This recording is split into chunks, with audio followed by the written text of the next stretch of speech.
May I remind you, members, please, that these proceedings are being recorded. Can we take the notice convening the meeting as read? Read. The next item is the minutes of the meeting of the Council held on the 20th of June 2018. Before I ask if those minutes are agreed, can I ask Council to note that it's come to my attention that Councillor Mary Turton was recorded as being in attendance at the annual meeting on the 16th of May in error. Can that be noted, and we agree that the minutes of the 20th of June are amended and agreed? Agreed. Declarations of interest. Members have been asked to display their declarations of interest on the board in the entrance of the chamber. Do any members have any further declarations? Councillor Stewart. Thanks, Chair. Just in relation to declarations of interest before the meeting, the advice from the legal department was that if there's any member of the cooperative party, stand up. Hello. Yeah, okay. Apologies, Madam Mayor. I should have stood there. Any member of the cooperative party would need to declare an interest in relation to the notice of motion regarding modern slavery, and any member of a trade union would need to declare an interest in relation to the notice of motion with regards to the TUC Great Jobs agenda. I understand from the legal advice is that following the declaration we will still be able to take part in a debate and vote on the matters concerned. Thanks, Madam Mayor. Thank you, Councillor. Leader. Thank you, Madam Mayor. It was just to mirror my Cabinet Secretary's position because both of those items refer to me as well. Thank you. Thank you very much indeed. We will now have pleasure in watching a short video showing the building of our amazing bridge, the Northern Spire.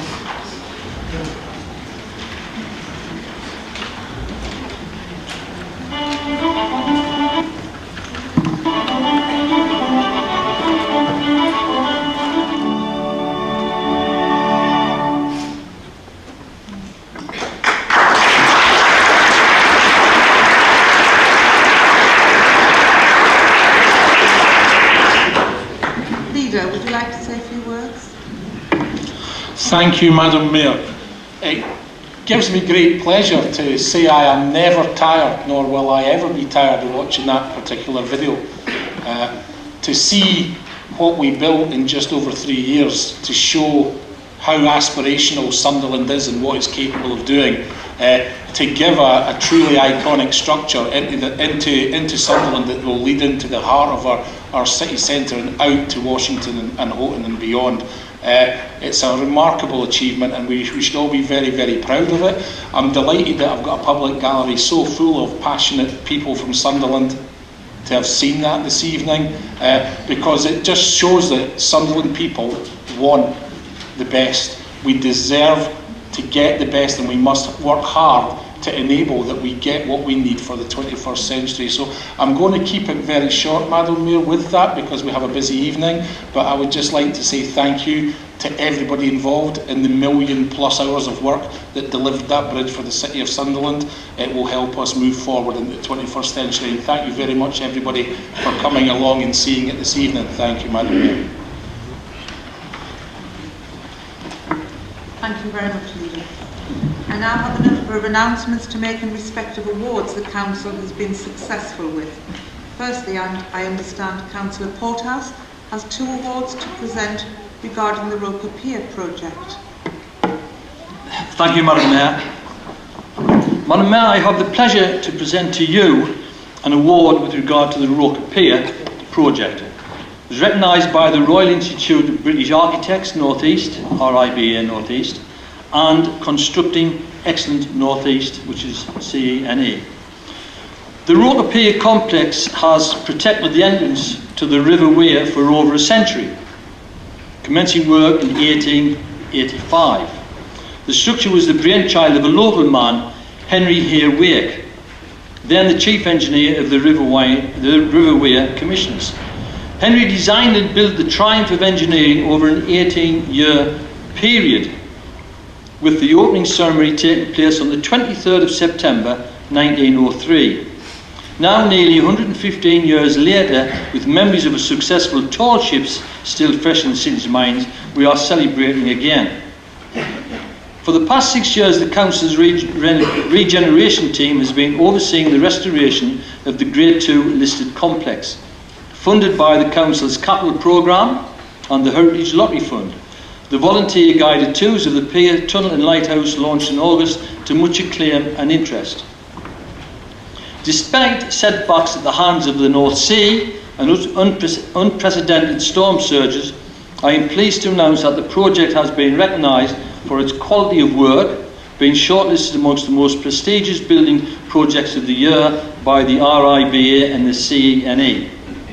The RIBA Awards took place in York, and the pier project only lost out to Durham Cathedral, although the judges highlighted how impressive the project was during the assessment visit.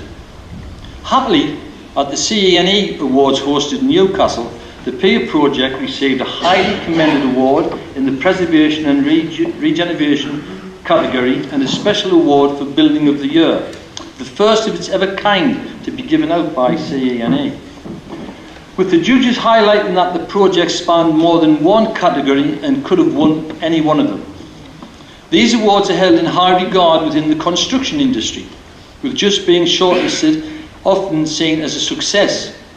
To have been shortlisted, highly commended, and to have won a special award speaks volumes of the quality of the work being delivered by council staff, and consequently I am pleased to present the awards to the Mayor and to congratulate all those involved in a job well done. And Madam Mayor, we need a big strong lad to carry these. You'll have to do it twice. These are two. You all right? Well done, David.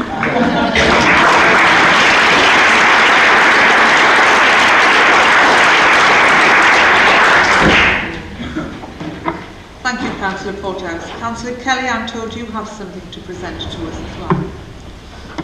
Thank you, Madam Mayor. Madam Mayor, as you'll be aware, we've had the tall ships in Sunderland over the summer, and they were an absolutely fantastic sight.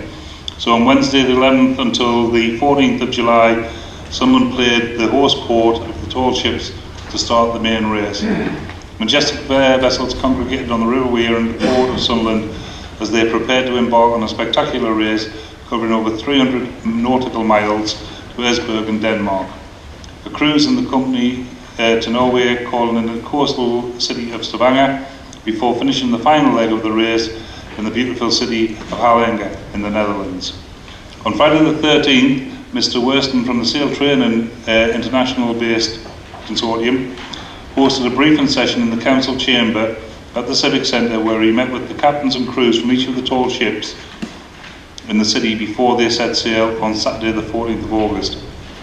At the beginning of the briefing session, Mr. Weston from Sail Training International presented to the Right Worshipful Mayor of the City of Sunderland, Councillor Linda Scanlon, with the Tall Ships Races 2018 plaque as a token to remember this auspicious event.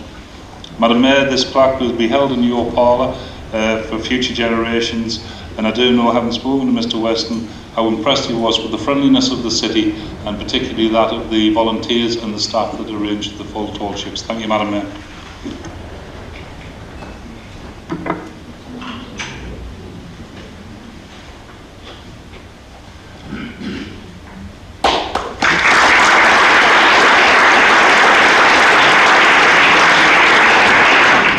Thank you, Councillor Kelly. Councillor Amy Wilson, I believe you also have something to present to us. Thank you, Madam Mayor. Madam Mayor, we've just watched a fantastic video regarding the Northern Spire, and at last one we have quite a few awards with regard to the Spire, and yet again we've won another award with regard to the Spire.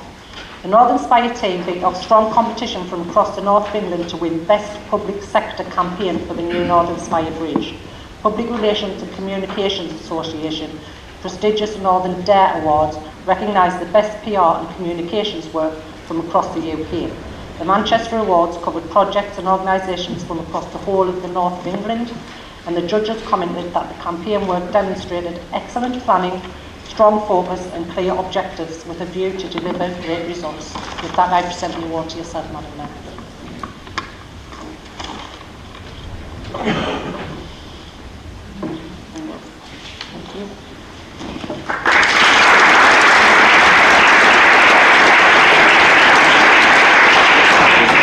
Thank you very much, Councillor Wilson. That concludes my announcements. Next, we'll move on to the reception of petitions. Do any members have petitions to present? Councillor Gibson, Councillor Ty, Councillor Johnston, Councillor Waller. Thank you. Councillor Gibson. Thank you, Madam Mayor. I don't want to take this personally, but I have a petition here signed by 361 people from Sultworth. We demand that Sunderland City Council investigate ways to bring back the Sultworth pulling wheel to its home in the village of Sultworth. I don't want to use it in the future, Madam Mayor. Use it long enough. Thank you, Councillor Gibson. Councillor Ty. Thank you, Madam Mayor. I also have a petition. I'm handing in this petition on behalf of the Sultworth Residents Association, who are heading up the No Way to the YMCA campaign. This petition is signed by 4,384 residents of Sultworth, and it reads as follows. We demand that Sunderland City Council find ways to stop Churchview Medical Centre being turned into overnight residential accommodation.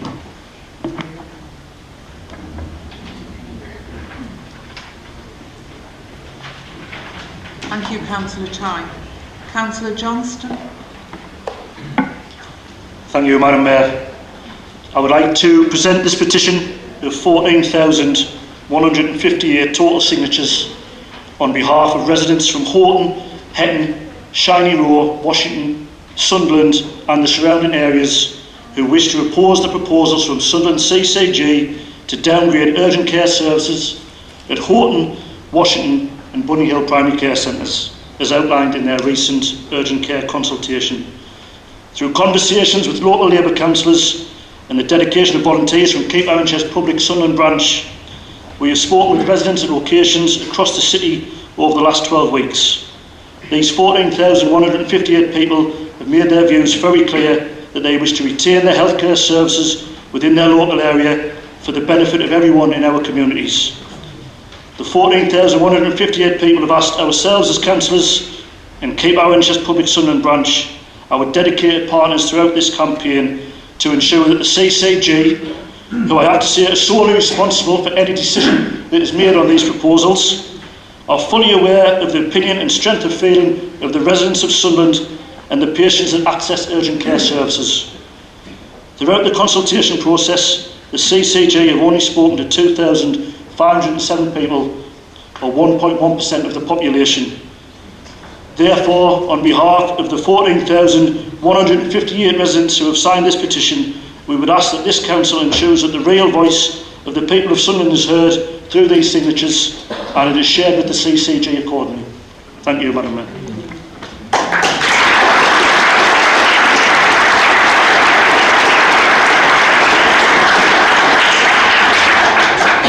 Thank you, Councillor Johnson. Councillor Waller.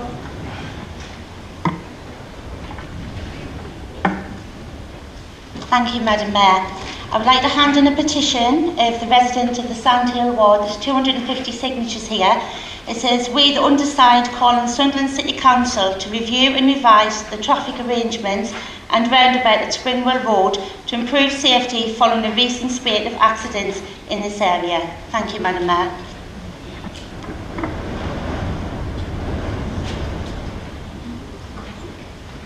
Thank you, Councillor Waller. Can we agree to refer these petitions to the appropriate officer and in the case of the CCG to the appropriate person dealing with it there? Agreed. Thank you very much indeed.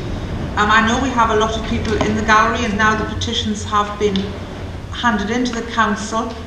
If you wish to leave now, you may leave, or if you wish to stay and listen to the rest of full council, you're perfectly welcome to do so.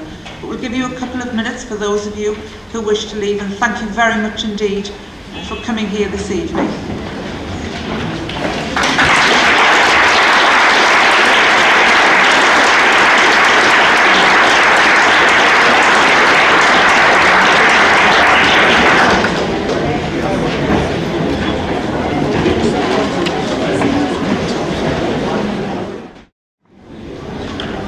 very much indeed.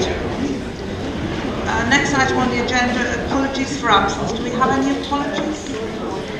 Yes, Madam Mayor, we have apologies from councillors Ball, Bell, Essel, Samuels, Scablehorn, Spedding, Watson and Honorary Alderman Arnott and Forbes.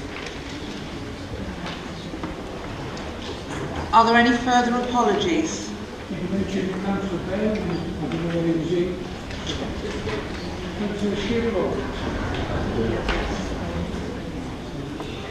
Deputy Leader. Thank you, Madam Mayor. Did Elaine mention Councillor Waters? Can you note Councillor Waters' apologies, please?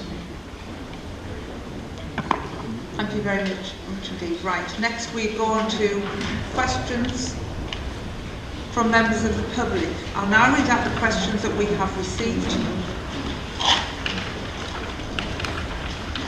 The first question is from Stephen Cuthbert. Stephen Cuthbert, a resident of Sunderland, has submitted the following question to put to Council. How do Sunderland City Council plan to react to accusations that a council member falsified evidence against a member of the public and presented it to the police? Surely there must be some disciplinary investigation on how can council members be held accountable for their actions in public office. And this will be answered, please, by the Leader. Thank you, Madam Mayor. No accusations or complaints have been made to this council alleging that a councillor has falsified evidence to the police. Indeed, such a complaint would relate to allegations of potentially criminal conduct, and any concerns in this regard should be raised directly with the police, which is the appropriate agency to deal with such matters. Thank you, Madam Mayor. Thank you, Leader. Question 2. This question comes from Rod Hepplewhite, a resident of Sunderland. It's a two-part question. What was the cost to the Council of letters sent by Councillors Stephen O'Brien and Lynn Appleby in June this year to residents of Hastings Hill? The letters being printed on Council letterhead paper and posted in Council envelopes with postage paid via the Council's franking machine. Will the Council be taking any action against Stephen O'Brien and Lynn Appleby to ensure there is no repeat of this? And that will be answered, please, by the Leader. Thank you again, Madam Mayor. Whilst, of course, the Council knows the cost of its stationery and postage, currently it does not know how many of the letters referred to in the question were sent to residents in Hastings Hill by Councillors O'Brien and Appleby, and so currently does not know the total cost to the Council.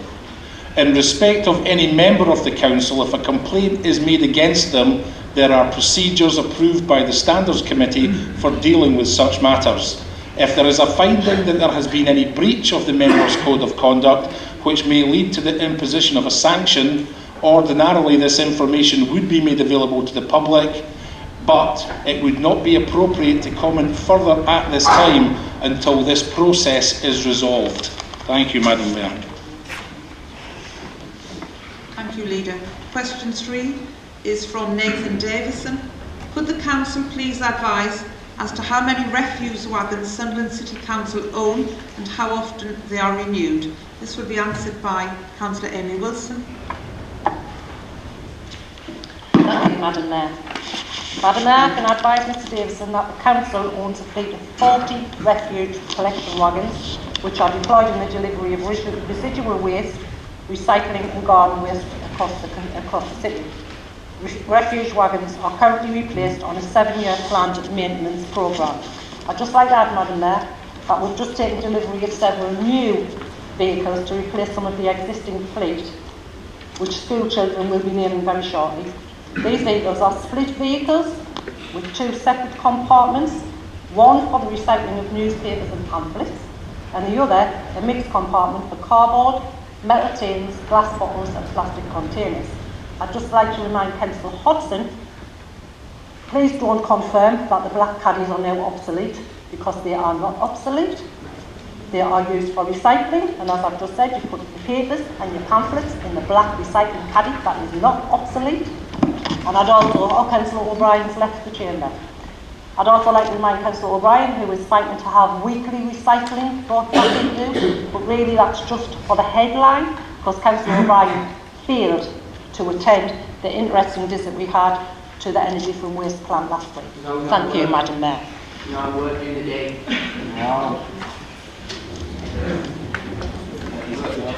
Thank you, Councillor Wilson.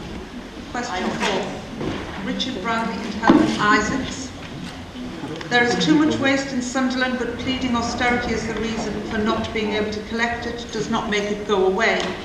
The previous portfolio holder took Sunderland into the bottom 10 councils in England and Wales for reducing, reusing and recycling waste, yet earned a promotion. With the new portfolio holder, will the new portfolio holder commit to reversing this trend and making Sunderland the best council in the North East for waste reduction, reusing and recycling, not the worst? Councillor Wilson. Thank you, Madam Mayor. Madam Mayor, the Council does collect the waste we are responsible for, despite austerity. We are committed to improving recycling rates and reversing this trend through engaging with our communities, but we need to give them the right information, Councillor Hudson. But in the current circumstances, I cannot commit to us becoming the best council in the North East for waste reduction and recycling. Thank you, Madam Mayor. Thank you very much, Councillor Wilson. Question 5, Heather Fagan. I read with interest that the Council have increased the priority for grass cutting in the Doxford ward due to it being a special case. This is great news for the residents of Doxford. However, could the Council please explain what exactly is a special case? Is that means one ward has higher priority than the other? And the leader will answer this one. Thank you, Madam Mayor. Frequencies of grass cutting with the resources available are determined by elected members at place boards and subsequently ratified by area committees across each area of the city. Grass cutting in the Doxford ward is in keeping with similar locations in other wards within the East area. Unfortunately, at the start of this growing season, the service area had operational issues with staff and equipment shortages that led to the grass cutting programme falling behind schedule. The ward members rightly raised issue on behalf of their constituents with relevant officers on this matter, and revised arrangements were subsequently put in place earlier this summer to rectify the issue and going forward to ensure that the agreed frequencies are maintained across the wards. Another example of Labour councillors going the extra mile for their residents and ensuring operational issues are resolved to residents' evident satisfaction. Thank you very much, Madam Mayor. Thank you, Leader. Question 6, June Humble. A survey on the condition of the Civic Centre was returned to the Council in May 2017. Yet to date it's still not been made public, and it appears no decisions have been made as a result of the findings of this report. Please explain what has been the reason for this long delay and provide a firm commitment on when this report will actually be made public, along with the decisions made from the findings. Leader. Thank you, Madam Mayor. The Council is still in the process of finalising its approach in relation to the future of the Civic Centre, and the report forms part of that process. The public interest test has been considered, and it has been decided that the disclosure of the report at this time could prejudice the Council in obtaining value for money in delivering its accommodation review. The public interest test will be reviewed periodically to determine whether it is appropriate to release the report. Therefore, currently there is no date set for releasing it. Thank you, Madam Mayor. Thank you, Leader. The final question, question 7 from Dom Armstrong. Under legislation introduced in 2010, councils are expected to perform a community governance review every 10 to 15 years. I believe there is a good case for Washington to have its own town council, and ask when Sunderland City Council plan to do their review so the residents of Washington can make clear how they wish to be governed. Leader. Thank you, Madam Mayor. Community governance reviews provide the opportunity for a council to review and make changes to community governance within their areas. This is normally done where there have been changes in population or in reaction to specific or local new issues. Sunderland Council keeps under review any significant changes that could impact on community governance and will of course consider any new evidence presented as we move forward. Thank you, Madam Mayor. Thank you, Leader. That concludes questions from members of the public. We now move on to the report of the Cabinet. I now call upon the Leader to move and approve an adoption of the report of the Cabinet. Leader? Madam Mayor, I so move the report and it's laid out as it is. Deputy Leader, do you wish to second the report? I second the report, Madam Mayor, and reserve the right to speak. Leader, would you like to speak to the Cabinet report? No, Madam Mayor, it's a very simple report. I think it should be clear to everybody if they've looked through it. Thank you. Does anyone else wish to speak to the report? Councillor Dixon, Councillor Hodson,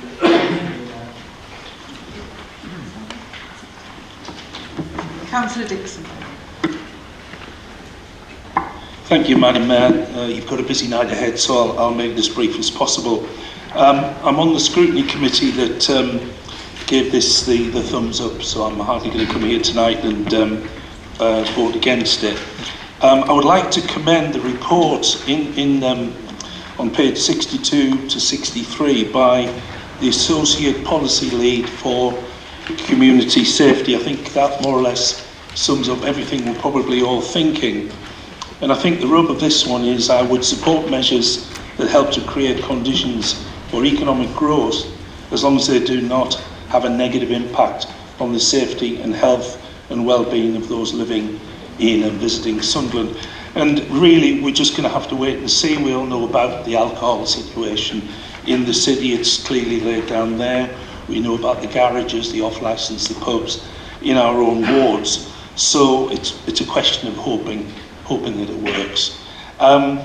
Looking at the report, and I probably should have mentioned this at the scrutiny meeting, it's not misleading, but it doesn't give credit where it's due actually, because it does give the impression that it's leapt ahead from the Licensing Act of 2003 to now, but there has been some quite recent legislation. There was a Home Office guidance in 2015, which has led to the Policing and Crime Act of 2017, which puts the, I can't say community, so I'm just going to say the impact assessment on the statute book to provide greater clarity and legal certainty about their use. So I think that should have been included in the report. I would also like to mention that, and this was a question I raised, about other local authorities, and I'm afraid we're way behind in comparison to places like Leeds, Newcastle, and even Islington. And we are well behind, and there are over 200 of these CIPs in the country, which are basically, even Leeds started in 2005. They have to renew them every 5 years. That's been changed to every 3 years. So a question, if somebody could answer that, is why we're so far behind. And places in Newcastle, they've got about 5, and they've increased it to another couple. And the other thing which I would like to raise is consultees. There's lots of people mentioned, but councillors aren't, ward councillors. And I think they should have been asked, because we know our wards better than anyone else. And if these zones are going to be increased or in numbers, I suggest that ward councillors are asked for their opinion. So thanks. Thank you, Councillor Dixon. Councillor Hodson. Thank you, Mayor of Sunderland. The leader said that this report is quite simple and straightforward. Personally, actually, I don't think it is. Whilst I definitely recognise that there's a problem with alcohol abuse in Sunderland and our hospital admission rates are very high, the figures in this report and from the Office of National Statistics are quite clear on that. It's also absolutely imperative that this council tackles alcohol harms in our area. However, I think far wider issues come into play when we're looking at the impact of alcohol, and I'm really concerned that the report we have in front of us skirts around them. Issues like isolation, loneliness, joblessness, poor social and cultural employment opportunities, and failures of social care and education. These are issues that we have to tackle as well, and I think it's quite clear that we as a council are not really managing to do that. What I struggle with this report is that it does not home in on these underlying issues, and on top of that, it seeks to penalise private enterprise in our city, especially smaller and independent businesses. To look at the report more closely, if I may, item 3.1 on page 19, I really worry that this is pushing the definition of public safety in the Licensing Act into the realm of public health, which are two completely different things, and I don't think should be confused in a report like this. Time and time again, I think public safety is referred to in terms of public health in this report, and I don't think that's appropriate. Item 3.2, which is listed as item 3.1 on the next page, page 20. I think what's really worrying is the threshold on new and innovative small traders to provide zero negative impact is a really worrying barrier to enterprise and private business in the city. I think this could really damage the diversity of the offer if applicants require guidance from consultants and reports to meet the obligations the council is putting on them. I think it's worth remembering as well that this wouldn't be an obstacle to the larger pub companies or the supermarket chains. The people whom it would be, to whom it would be an obstacle are, the smaller independent traders. And I think we're in danger of penalising those businesses, which goes against the council's own plans to improve the city centre. On page 22 on item 6.1, it suggests that there are no alternatives in order to fulfil this statutory duty, but I think that's a bit misleading given that on page 19 the report makes clear that this is an optional process and a proactive choice that the council's making. More worryingly, I simply don't think that the evidence base provided in the report adds up, and to look at the appendices within it, item 1.1 and 1.2, page 26, suggesting that alcohol-related hospital admissions are linked to a number of licensed premises. This statement is extremely vague, so this is the point about this data constitutes good evidence that the relevant problems in these areas are being caused, in some instances, by customers of the local licensed premises, and that the operations of these premises are having cumulatively a negative impact upon the licensing objectives. I'm afraid that data just isn't really present in this report, and I don't think it's an argument that is successfully made by the report at all. None of the heat maps, for example, indicate the number of licensed premises in the area or how they're affecting the hospital admissions rate. The data provided is scant. The report also seems to suggest that the density of off-licences means that negative health outcomes, but presumably then cities with positive alcohol harm rates or lower alcohol harm rates would have lower densities of licensed premises. I think we'll find that isn't really the case, and I worry that if we make targeting licensed premises the objective here, we're actually neglecting the underlying causes of the problem. If we're expected to make changes to Sunderland's licensing arrangements, they ought to be evidence-based, but this report is just obsessed with off-licences, and I don't really see why. The evidence is simply not given here that off-licences are connected to hospital admissions. Another thing that's a little concerning for me, Michael Dixon mentioned the lack of inclusion of consultation with councillors in the report. Page 26, item 1.2, also mentions the research conducted into the views of residents, but it doesn't actually go into that or specify exactly what those views are or quantify them in any way. And I think if we're going ahead with this report, we deserve a more detailed breakdown of the views of residents on licensed premises in the city. Likewise, when it comes to consultation with licensees, and there is a list of these in the appendix, a great many of these are larger companies and chains, and I'd like to know how small businesses have been meaningfully consulted in relation to this report. The report also contradicts itself frequently. If we're to go by the maps, why isn't Castletown or Town End Farm included? Why is Hetton included given its lower incidence of alcohol harms? Page 27 justifies the inclusion of Southwick, Millfield and Pallion based on the number of pubs and off-licences as sources of antisocial drinking. Only for the police in those areas on page 59 to say they disagree and would not support the cumulative impact plan, and in fact point to the problem of larger pub companies and supermarkets. The report also raises a more serious problem in my mind that suggests that our existing licensing and public health interventions are not working. Elsewhere on the council's own website it says that a cumulative impact policy gives them no power to deal with existing licence holders. however, mentions that the council has existing powers to deal with this. So what I'd like to know in this report is how often have these powers been used in the areas that we want to include in the cumulative impact report? How often is the council actually challenging and revoking licences which are already within its powers? Because I don't understand why we'd be expanding the powers of licensing if we're actually using the existing powers properly, which the report suggests that we aren't. And what is alarming if we push ahead with a report like this is we're potentially putting a burden on new licence holders and punishing them for existing problem licence holders, and I don't think that's fair at all. The report from the Director of Public Health suggests that alcohol is one of the key drivers of health inequalities. That's quoted in this report. I think this is quite a questionable statement, frankly, from a public health professional, because alcohol misuse, it's the other way around. Alcohol misuse is the result of wider determinants of health. It's not a consequence, and therefore an outcome rather than the driver of inequalities, and I think that goes throughout this report, where it's sort of reactive rather than actually dealing with the underlying problems, as I've stated before. I think there should be an evaluation of the alcohol outcomes from the public health teams and the quite expensive work that the council's already doing, such as the availability of counselling. The council spent a fortune delivering brief alcohol intervention training to health champions. That's our public health duty, but it doesn't make clear in this report what impact that's having. Is it that in addition to our licensing duty failing, is our public health duty failing to do the job that it should be doing? Likewise, I'm concerned that the report doesn't examine the behaviours and the other sort of figures related to the project. For example, what about the impact of student populations or the movement of people? I think that's particularly relevant in the city centre and Millfield. People drinking in a sort of transitional capacity through these areas, drinking in town, coming back from Newcastle.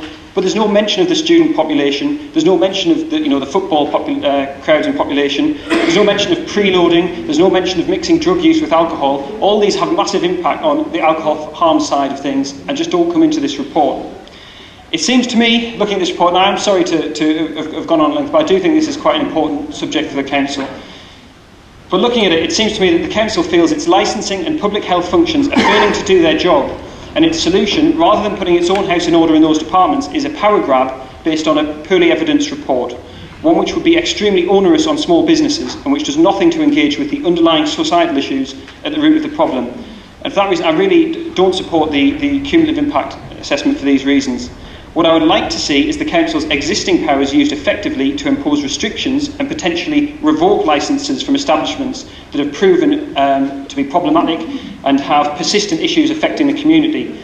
I also feel that we could be taking more pragmatic steps than going in a policy direction like this. For example, adding a late night levy to businesses that would pay for extra street cleaning, allow us to improve policing and street wardens back in the city centre, and reduce the impact on residents. These are smaller, practical measures that we could do without making massive policy changes to the way we run licensing in the city. Thank you, Mayor. Thank you, Councillor Hodgson. Deputy Leader, do you wish to speak? No, Madam Mayor, I'm fine, thank you.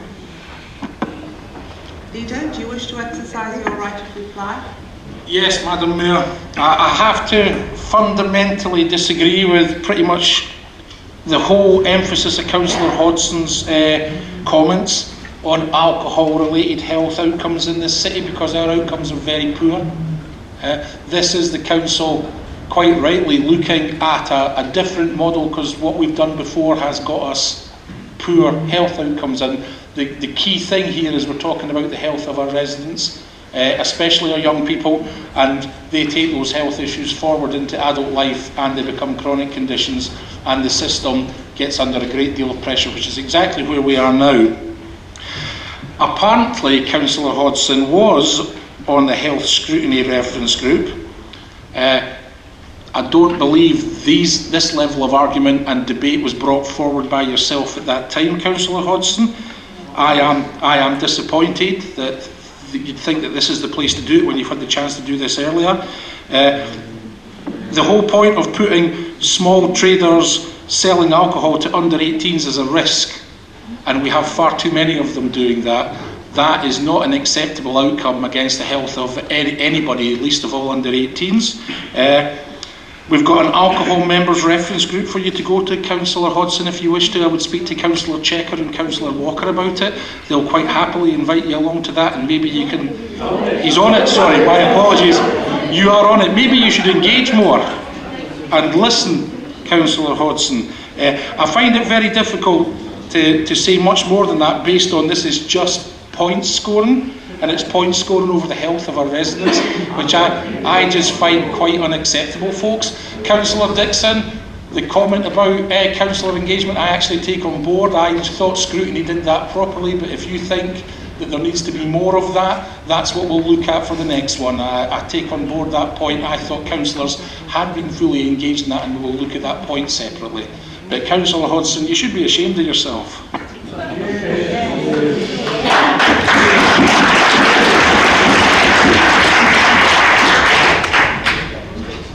Thank you, gentlemen. We are now going to take a vote on the Cabinet report. So the vote is, do you accept the report of the Cabinet?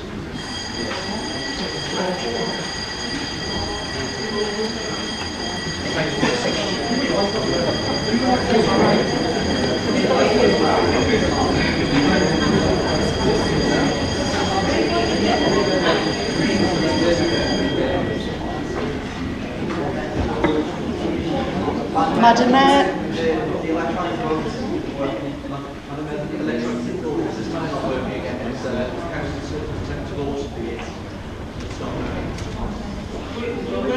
We'll take a vote again. Councillor Smith hasn't been able to vote. We'll take a vote again. Yes, please.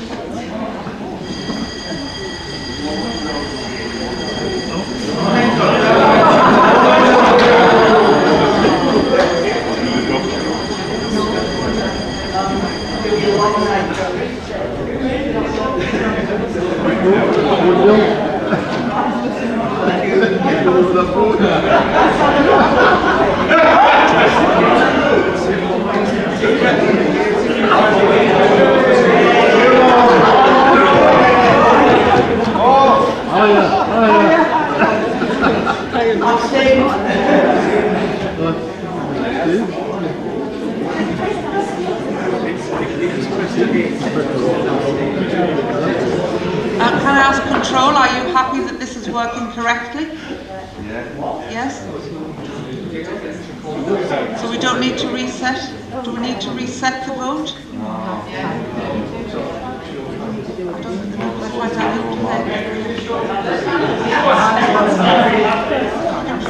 to say aye and nay.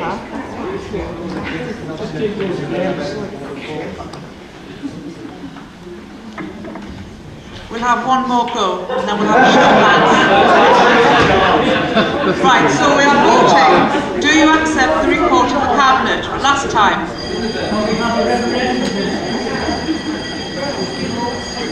Take it. He's pressed it off again. He's pressed it off.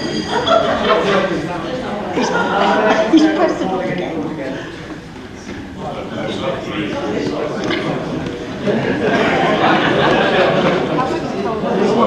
Press vote now.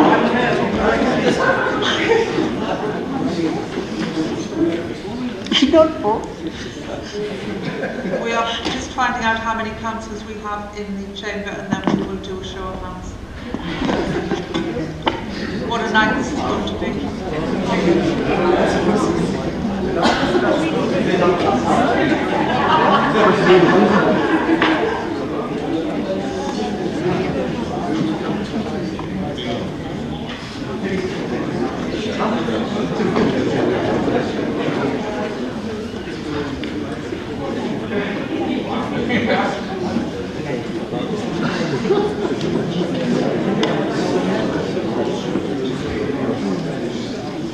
Right, sorry about this, members, but we have to do a show of hands. All those in favour who accept the report, please show your hands.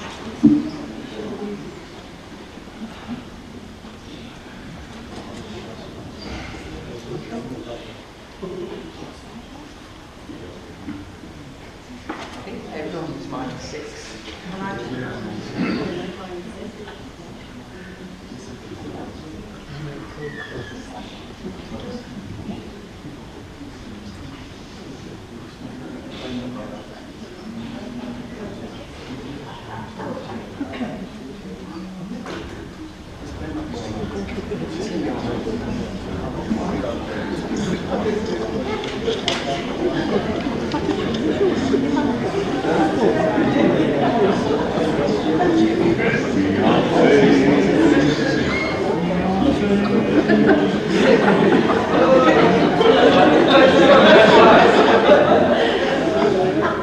Against, please.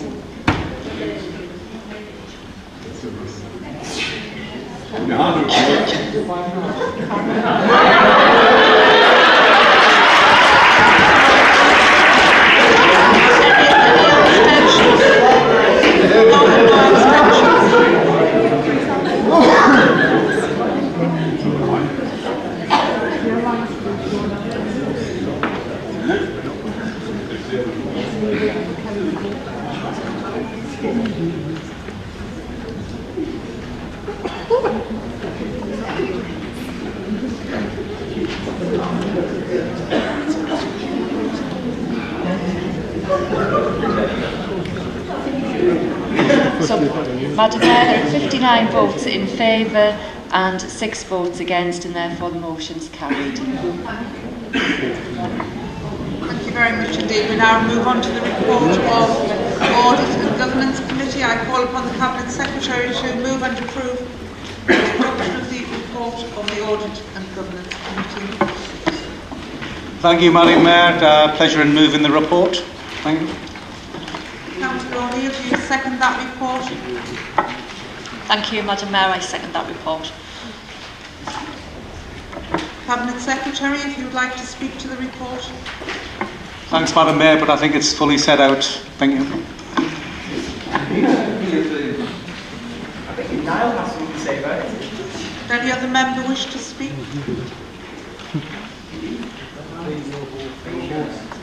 Can we all agree the report? Agree.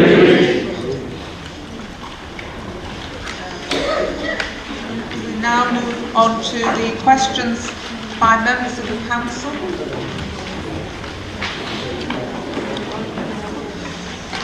One or two of these questions have had quite lengthy preambles before the questions are asked, so I would allow these questions on this occasion, but members could please restrict themselves in future to simply asking the question at the meeting. Question 1. Councillor Miller. Councillor Fiona Miller. Thank you, Madam Mayor. Following on from a great summer of festivities organised by Sunderland City Council, including the Tall Ships Race and the Air Show, could the portfolio holder tell us what other events are planned for the future? Thank you. Councillor Kelly.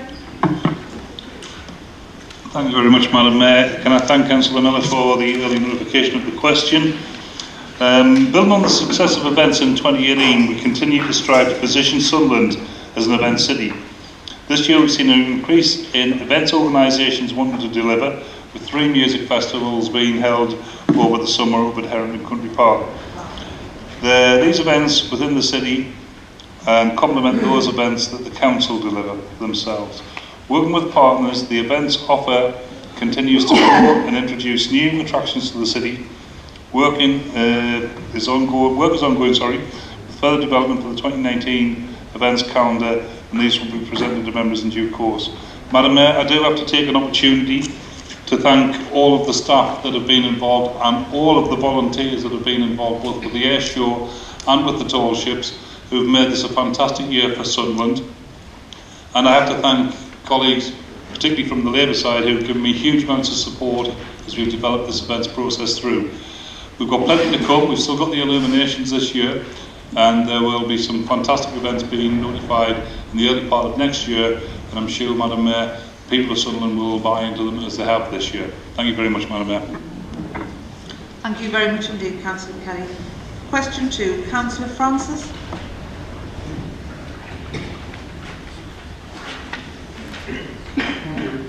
Following the recent Ofsted report on Together for Children, which was adversely critical of its governance and management, can the portfolio holder tell the Council what she has done to improve these areas since the report's publication? Councillor Farmer. Thank you, Madam Mayor. Well, thank Councillor Francis for prior notice of the question.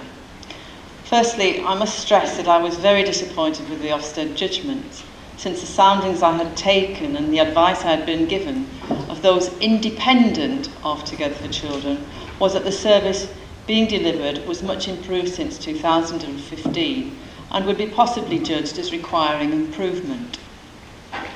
I think I need to explain as well at this juncture how we got the inadequate marking for governance and leadership. If you get any area of the Ofsted as inadequate, you automatically get inadequate for that judgment too. Now then, the staff who work in Together for Children work hard and receive extensive training and support to ensure that the service given to children and families is supportive and appropriate. It is very important to acknowledge for the children's workforce and communities that the Ofsted inspection report into the performance of children's services also noted solid improvements for children in Sunderland that they are better served today than they were 3 years ago. And it is critical that we build on that improved foundation. Now, since the Ofsted judgment, I've been directly involved in visiting other authorities judged to be good to learn about their practice. The area of concern for Ofsted was our front door, and during the monitoring period they actually visited the front door twice. So it's always been an area of concern to me, and that I've sort of dealt with vigilantly. Over a year ago I went to South Tyneside to see their practice, and more recently I've been to North Tyneside, which is a good authority, and I've also been to North Allerton in North Yorkshire. The North Allerton visit was with the independent person that's been brought in, Judith Hay, to look at the front door, because that's the area that needs to have the improvement. I've also been involved in the consultation on thresholds, which was also a criticism that Ofsted levelled at Together for Children, and it was featured in the feedback from Ofsted.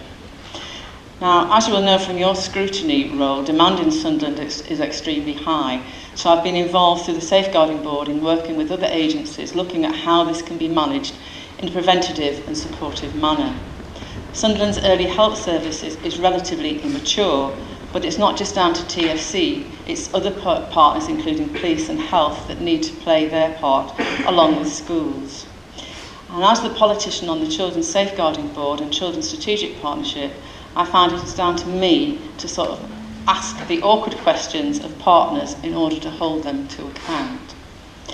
I've continued to meet with the chair of Together for Children on a regular basis and have joined with her to look at alternative ways of involving a whole city approach to supporting children and families.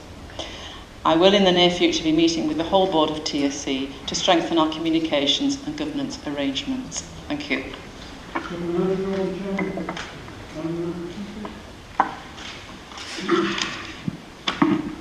Does the portfolio holder have the fullest confidence in TFC senior management? Obviously I do, yes. We've recently appointed a new Director of Children's Services, and even more recently a new Director of Safeguarding, and I have every confidence in the team that's now in post in Together for Children. Thank you very much, Councillor Farley. Councillors, question 3, Councillor Haswell. Thank you, Madam Mayor. The Office of the Chief Exec confirmed on the 12th of September that place management of a backlog of member and MP queries on behalf of residents, which had not received a response on going back to the 19th of June. These queries relate to refuse, recycling and waste management services. Can the leader update members on why the backlog has developed and what is being done to address it and when we can expect it to be cleared? Thank you. Deputy Leader. Thank you, Madam Mayor. Madam Mayor, as Councillor Haswell will be aware, he has already been given information relating to the number of outstanding requests within place management, which indicated that there were 3 outstanding requests. This would hardly constitute a backlog, considering that the place management services dealt with 106 logged requests since June 2018. I can now confirm to Council that all of the outstanding requests Councillor Haswell refers to have now been responded to, and I'm sure that Councillor will understand that some requests are more complex than others and therefore may take a longer period of time to respond to. Thank you, Madam Mayor. Thank you, Councillor. Councillor Barry Curran. Thank you, Madam Mayor. Could the portfolio holder please provide an update on the action taken to tackle fly tipping in St Peter's Ward? Councillor Amy Wilson. Thank you, Madam Mayor, and I'd like to thank Councillor Barry Curran for prior notice of the question. The Environment Enforcement Team continues to target activity in areas of need. I can advise that since the new Environmental Enforcement Policy was implemented in April 2017, in St Peter's Ward there have been 739 waste investigations undertaken, which have resulted in 590, that's 590 Section 46 statutory notices have been issued. 3 fixed penalty notices have been issued. On 6 occasions we have charged for clearance of waste. 56 warning letters have been issued. 5 community protection warnings have been issued and 2 community protection notices have been issued. Thank you, Madam Mayor. Thank you for that, Councillor Wilson. Question 5, Councillor Blackett. All right, the Wilkin Chapman report noted that the land sold at Marine Walk at the seafront doubled in size without explanation, and claimed that the council failed to follow their own procedures, leaving the report unable to say whether the council had acted in accordance with Section 123, Part 2 of the Local Government Act of 1972. Does Councillor Miller agree that more needs to be done to look into this questionable land deal? Thank you, Leader. Thank you, Madam Mayor. Thank you, Councillor Blackett, for prior notice of the question, but no, I do not.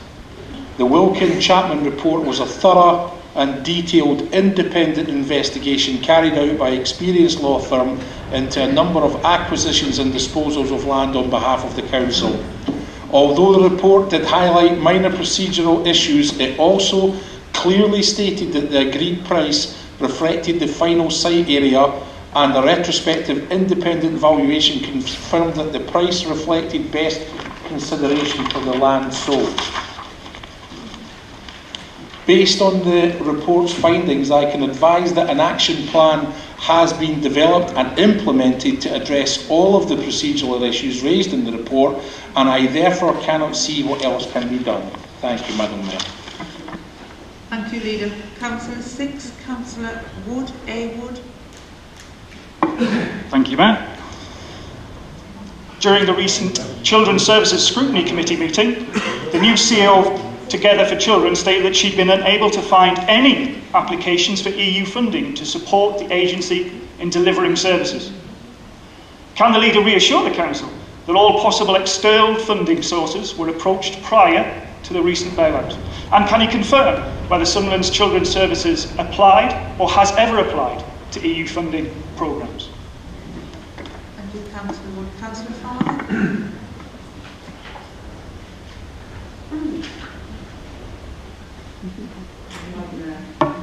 The Chief Executive Together for Children clarified that the discussion in Scrutiny Committee was specific to funding interventions for young people, not in employment, training or education, as that performance target is ascribed to TFC. The answer then is addressed to that specific area. The Council works in partnership with local and regional partners to utilise EU funding to support needy young people in the community. The funding is distributed through bidding or procurement processes at a national, regional, local level to a range of voluntary and third sector organisations, colleges and other training providers. For example, the Council is a partner in the regional Generation North East project, which is funded with ESE support. Prior to the 2014-2020 EU programme period, which runs until 2020, projects can deliver until December 2022. The Council has been involved in several EU-funded projects supporting young people and needs in particular. These include the Engagement Support and Prevention Project, which ran from 2011 to 2015, funded by the European Social Fund. Some of these projects were led directly by the Council or through a partnership of regional local authorities. With regard to additional funding for TFC, the Council appropriately utilises core revenue and government funding to stabilise TFC finances, as statutory social work services are not funded by any other investors. Thank you, Madam Mayor. Thank you for that response, Councillor Farley. Question 7, Councillor Doris Turner. Thank you, Madam Mayor. Headlines Country Park was awarded the green flag in July of this year. Could the portfolio holder explain what the criteria are for a park to be awarded a green flag? Thank you. Thank you. Councillor Amy Wilson. Thank you, Madam Mayor, and I'd like to thank Councillor Turner for this question, because it gives us great delight to state that we have again retained green flag status at not just Hetton Lyons County Park, but also at 4 other parks across the city. There is a considerable amount of work that goes into all of our parks by volunteers, partners and our own colleagues within the Environmental Services team. The criteria in which the parks are judged is health, safe and secure, clean and well maintained, a welcoming place, sustainable methods are used in maintaining the park, conservation and heritage is adequately supported and maintained, the community are involved in the park and the park is well managed and marketed. I'd just like to take this opportunity, Madam Mayor, to thank all the various groups we have that help to keep our parks to the standard that they are maintained to today. Thank you, Madam Mayor. Thank you, Councillor Wilson. Question 8, Councillor Peter Wood. Thank you, Madam Mayor. Will the Council consider arranging for an independent, comprehensive assessment of parking use and policy and its implication for the future viability of the city centre? Councillor Amy Wilson. Thank you, Madam Mayor. Thank you, Councillor Wood, for the question. Council's parking plan, which covers the period up to 2020, was developed using information from an independent parking assessment. Currently, there are no plans to arrange an independent assessment of parking in the city centre. The parking operation is continually monitored, reviewed and changes implemented wherever appropriate. Thank you, Madam Mayor. Can I assure the portfolio holder, Madam Mayor, that I was aware of that previous investigation? But we're now 4 years into the parking plan period, and the city centre retail offer is declining rapidly in an ever more competitive retail environment. Wouldn't it be worthwhile undertaking a further appraisal to evaluate the effectiveness of policy and see what steps now need taking to encourage more use of the council's car parks? Thank you for that supplementary question, Councillor Wood. As well as the retail going down, we also have a lot of regeneration in the city at the moment with the Vaux site. So I don't think it would be appropriate at this time to do another assessment, but once we get this regeneration up and running, then maybe we will look again at parking. Thank you, Councillor Wilson. Question 9, Councillor Stephen O'Brien. Madam Mayor, could I allow my colleague Niall to read it out? It seems that he wrote me a question with a lot of big words, and my dyslexia is a bit challenged, and with that. If you feel that you would rather Councillor Hodgson read your question, Councillor O'Brien, then yes, that would be fine. Thank you, Mayor Sunderland. The recent Ofsted inspection into Sunderland's Children's Services once again pointed out major failings in the governance and assurance relating to care plans and support arrangements. Together for Children's previous manager was aware of this in March and confirmed that repeat referrals linked to poor quality support arrangements were a big issue. It's clear that leadership was aware that this was a problem from 2015 right up to March 2018 and through to today, but has done little to address the problem. This is down to poor leadership. Will the portfolio holder therefore accept responsibility for this and match the commitment of her predecessor and promise to resign if asked? Oh, Councillor Farley. Well, thank you, Madam Mayor. Well, Councillor O'Brien, I'm going to address the response to you, even though your colleague asked the question. I think this question is a bit rich coming from somebody who I assume is the spokesperson for education, children's services and skills and scrutiny, as you were appointed by your party to that scrutiny committee, but failed to turn up for any meeting.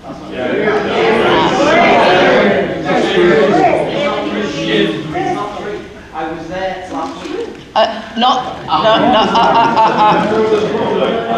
Scrutiny. Excuse me, I have the floor. Scrutiny is the opportunity to ask the questions and undertake the hard work that real councillors do in probing what needs to be done to improve the service. Scrutiny committees make recommendations to improve services, Councillor O'Brien. It's the work of scrutiny to help the improvement journey. But you have chosen to sit back and not undertake your full councillor role. It's not just about getting another feature in the Echo or a soundbite on the radio.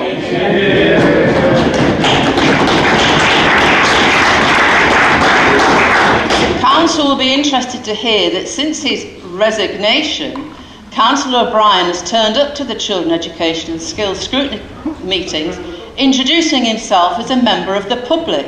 Well, Councillor, you were elected and you are a councillor 24/7, whether you like it or not.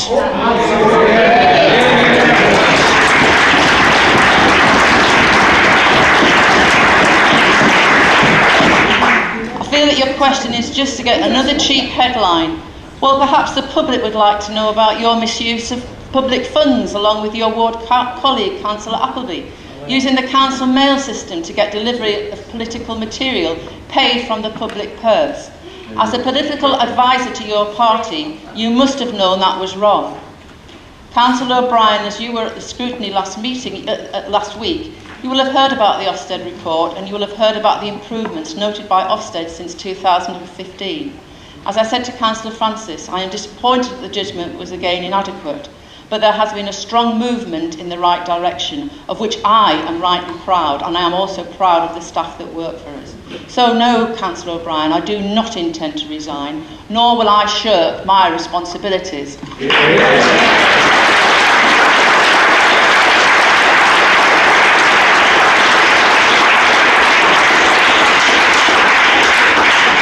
Thank you, Councillor Farnham. Question 10, Councillor Roundtree. Thank you, Madam Mayor. Would the leader like to comment on the £4.5 billion the government has taken from the miners' pension scheme without paying one single penny back into it? Furthermore, does the leader agree with me that this reflects the continued gross injustice served by the Tories on our former mining communities, our miners and their widows?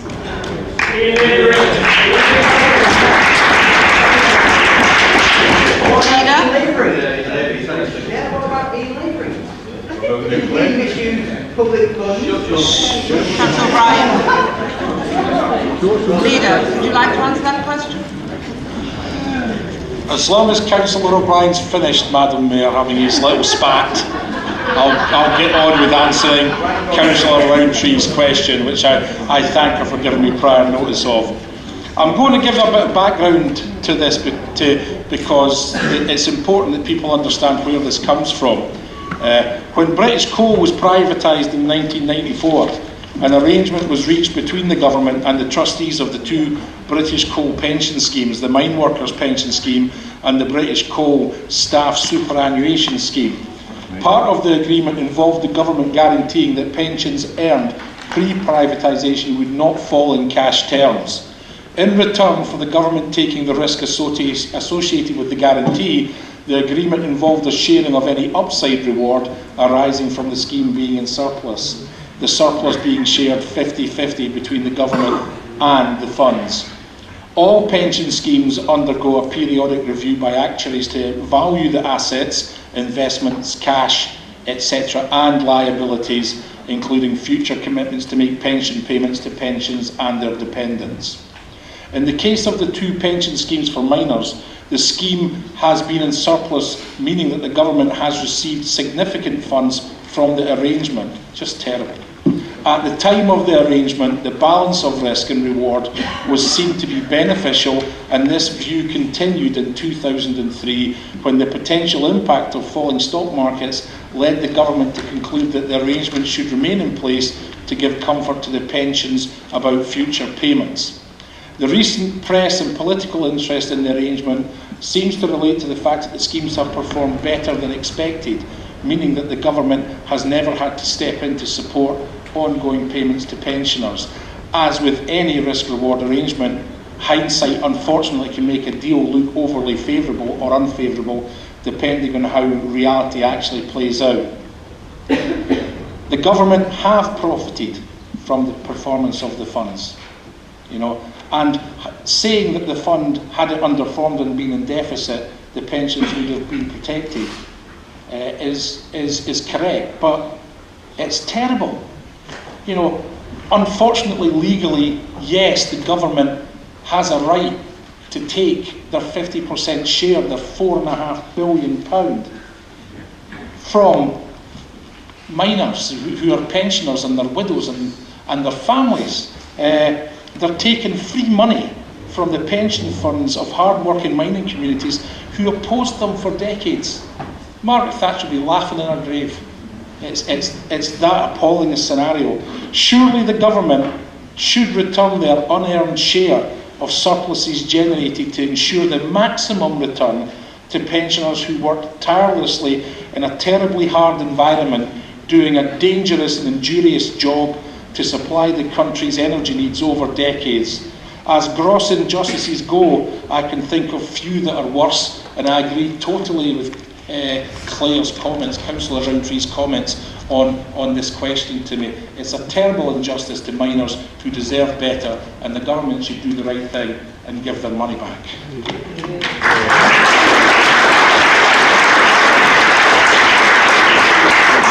Thank you, Leader. Question 11, Councillor P. Wood. Thank you, Madam Mayor. When was the escalator installed at the Central Railway Station? How many times has it broken down since installation? Is it working today? What percentage of the time since installation has it been operational?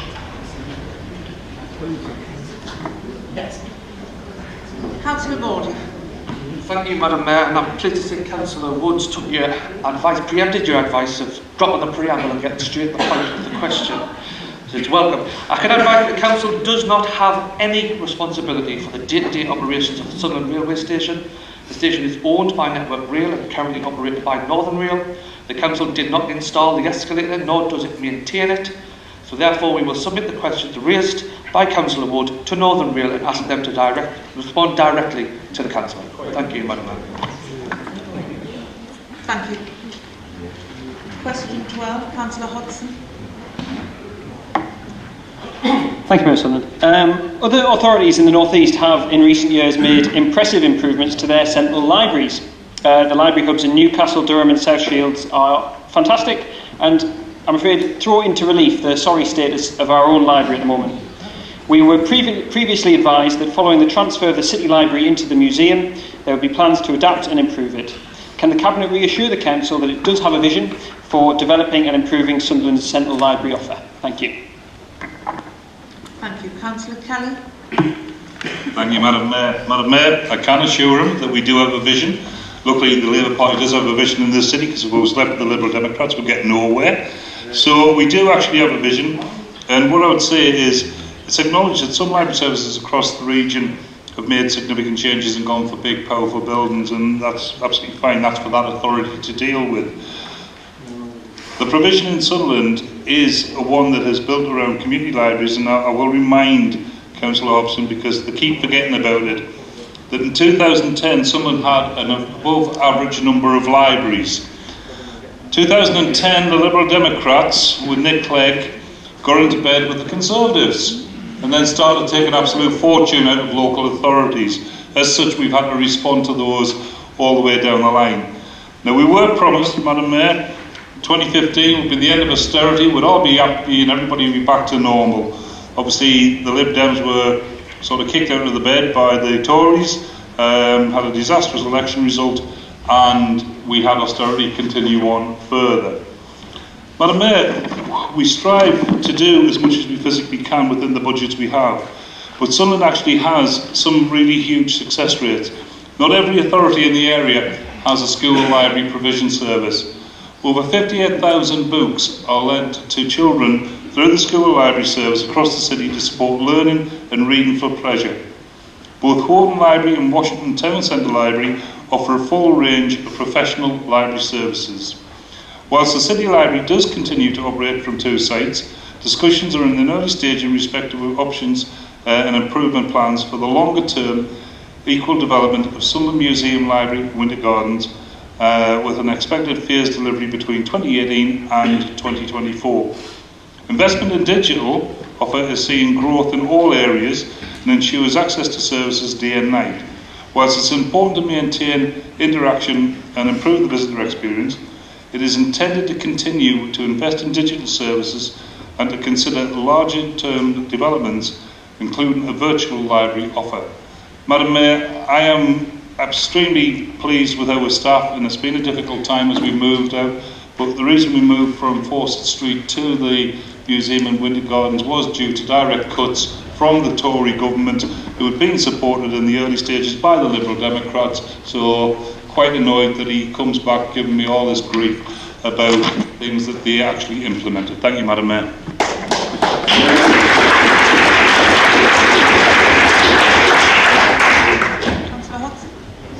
Thank you, Mayor Sullivan. I appreciate the history lesson. I'd love to hear more about the coalition government. However, the portfolio holder really didn't actually give us a sense of what this vision is, where we can find it written down, or when it will be written down. I would be grateful for a little bit more clarification about where we can find out more about this digital plan. Do you wish to reply to that, Councillor Kelly? Certainly do, Madam Mayor. Madam Mayor, again, another example of the Liberal Democrats not taking notice of things. There is information out there, and we have contacted people, and there have been opportunities for people to feed into consultation processes. This was part of a consultation process just over a year ago, and we spoke with everybody, and everybody had the opportunity to be involved in it. Also, what I would say is Councillor Wood and Councillor Dixon from the Conservatives have come in and seen me. We've had a sit down, we've had a discussion. They've expressed their concerns, I've expressed where we're up to. There's a simple method to find information out in the Civic Centre. It's called coming, having a conversation, not going for a cheap headline, not aiming to do something behind people's backs. Come and talk to me, we'll take you through it, and I'll get an officer in the room to explain to you exactly where we're going with this. Thank you, Madam Mayor. Thank you very much, Councillor Kelly. The 30 minutes are now up, and as we have four. Councillor O'Brien, tonight we are not having an extension. We have four. Vote. Can we vote? I want to vote on that. Oh, right. Let me just say we've been told by the control panel that it is only Councillor Smith's. That's right, Madam Mayor. The it's only Councillor Smith's voting system is not working. And that perhaps if Councillor Smith tried to vote from seat 106, it would be worth giving that a go.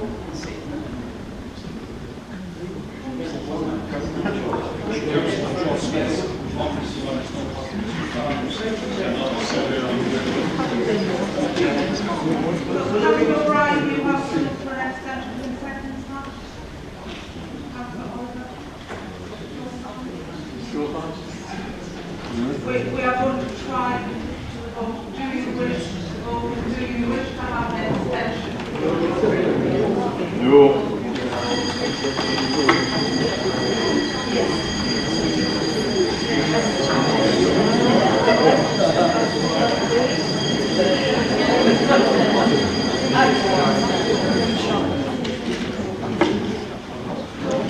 Madam Mayor, there are 14 votes in favour and 48 against, and therefore the motion is defeated. Thank you very much indeed.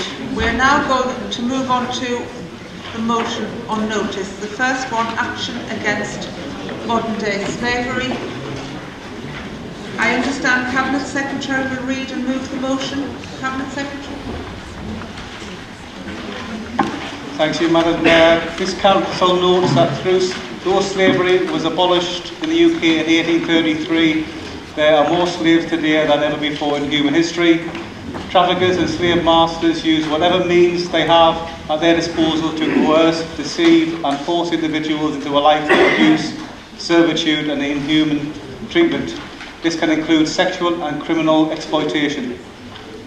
This Council believes that it should take all necessary steps locally to root out and eradicate this scourge on society to raising general awareness of the abhorrent nature of modern slavery with local communities, employers and other stakeholders in Sunderland. In addition, to take active steps to ensure any contracts and suppliers don't contribute to modern day slavery and exploitation. This council therefore resolves to instruct the Chief Executive to bring forward as a matter of urgency a whole council policy covering both strategic and operational actions we can take to ensure traffickers and slave masters have no easy place to hide in Sunderland. In addition, as a founding member of the Cooperative Council Network, to formally adopt the Cooperative Party's Charter Against Modern Slavery, attached as part of any whole council policy to ensure our procurement practices don't directly or indirectly support slavery. As a council, to report publicly on the implementation of this policy and accompanying charter on an annual basis. And I think that's it. The charter is just for information purposes, Madam Chair. Councillor Dr. Geoffrey Walker, would you like to second the motion? I second the motion, Madam Mayor. Cabinet Secretary, do you wish to speak to the motion? Thank you, Madam Mayor. It doesn't give me really a lot of joy in moving this motion to Council. It touches on a subject that refers to the darker side of society that we live in, a side that I suspect most of us will probably never see. And I suspect most of us would hope didn't exist, but it does, unfortunately, Madam Mayor. Modern slavery is a criminal offence, and it became a criminal offence under the Modern Slavery Act of 2015. And it's an umbrella term, Madam Mayor, that encompasses human trafficking, slavery, servitude and forced labour. These all have in common the deprivation of a person's liberty by another in order to exploit them for personal and commercial gain. Madam Mayor, one of the reasons I brought this motion to Council was during the early summer, and it was hearing some quite harrowing stories from some friends of mine with regards to some of the cases that they'd become involved with in relation to homeless and some with addiction, and how they were being taken advantage of. And it was a case of, what can we do as a council to try and counteract that? And the charter from the Cooperative Party came along at a handy opportunity at that time, as it gave us a way forward in relation to, as a council, combating what is quite an abhorrent activity. The motion references 1833 as an important year. It was the year that this country stopped being a slave trader and started to fight the case worldwide against slavery by abolishing it. And though it was never successful in abolishing slavery across the world, I think most individuals thought that here at home we had resolved it and that slavery was a thing of the past. Sadly, there's more slaves in the world now than there have ever been, and in the UK, slavery does exist and needs to be tackled.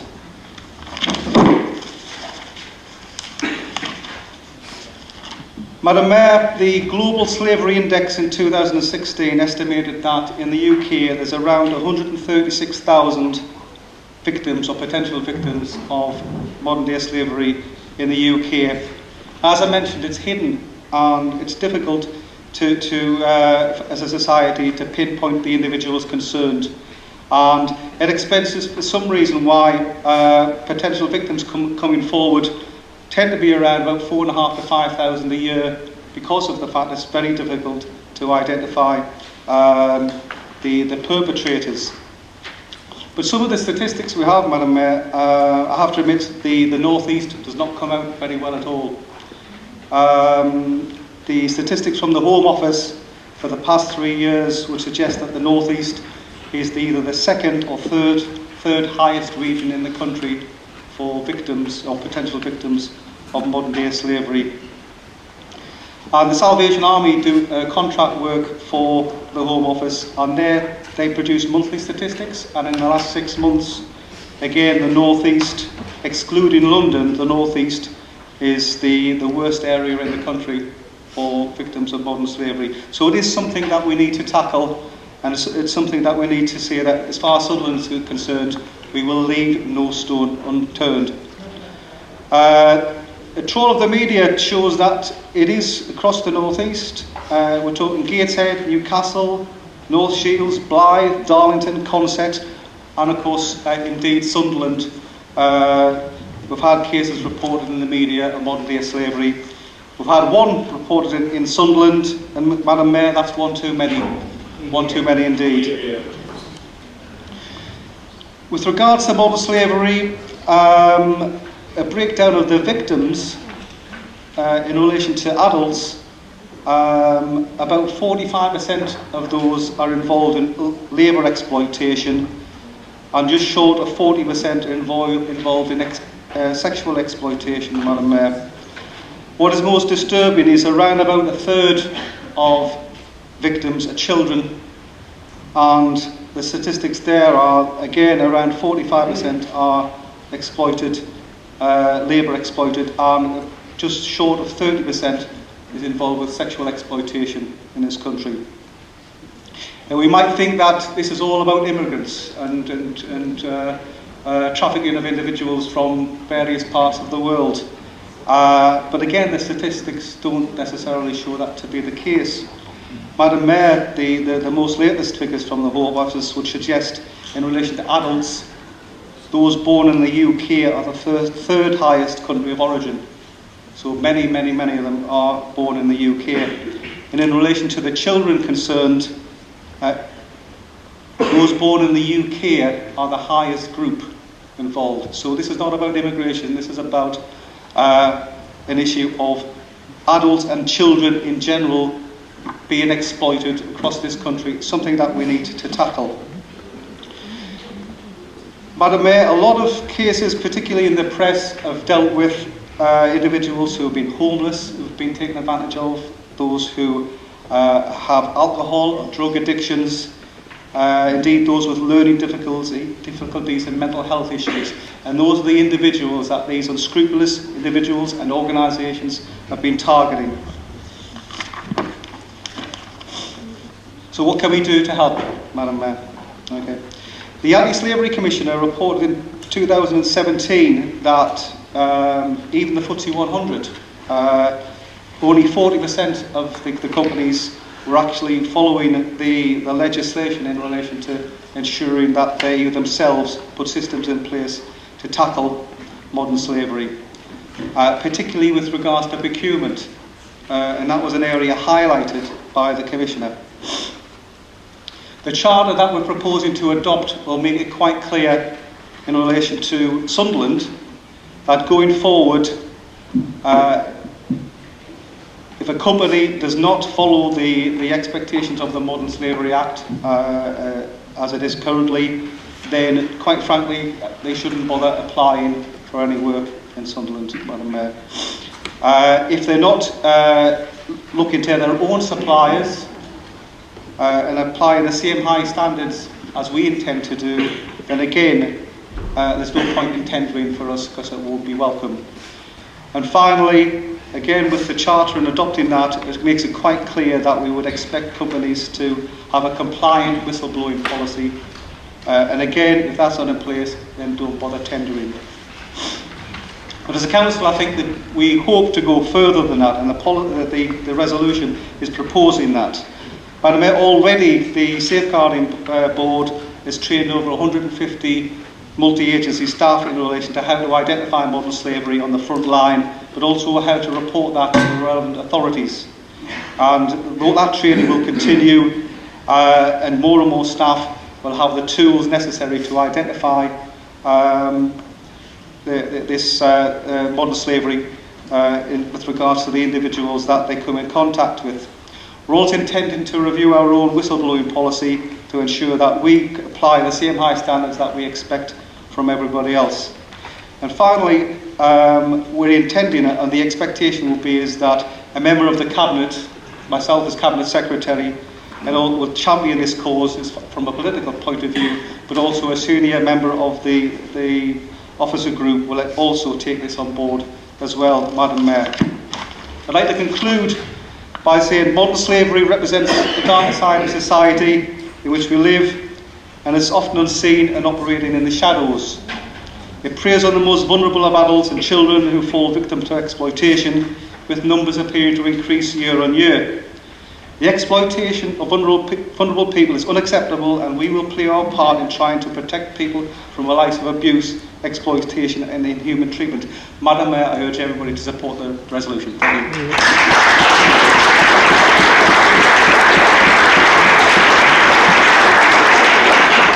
Councillor Dr Walker, would you wish to speak now? Yes, I would. Thank you, Madam Mayor.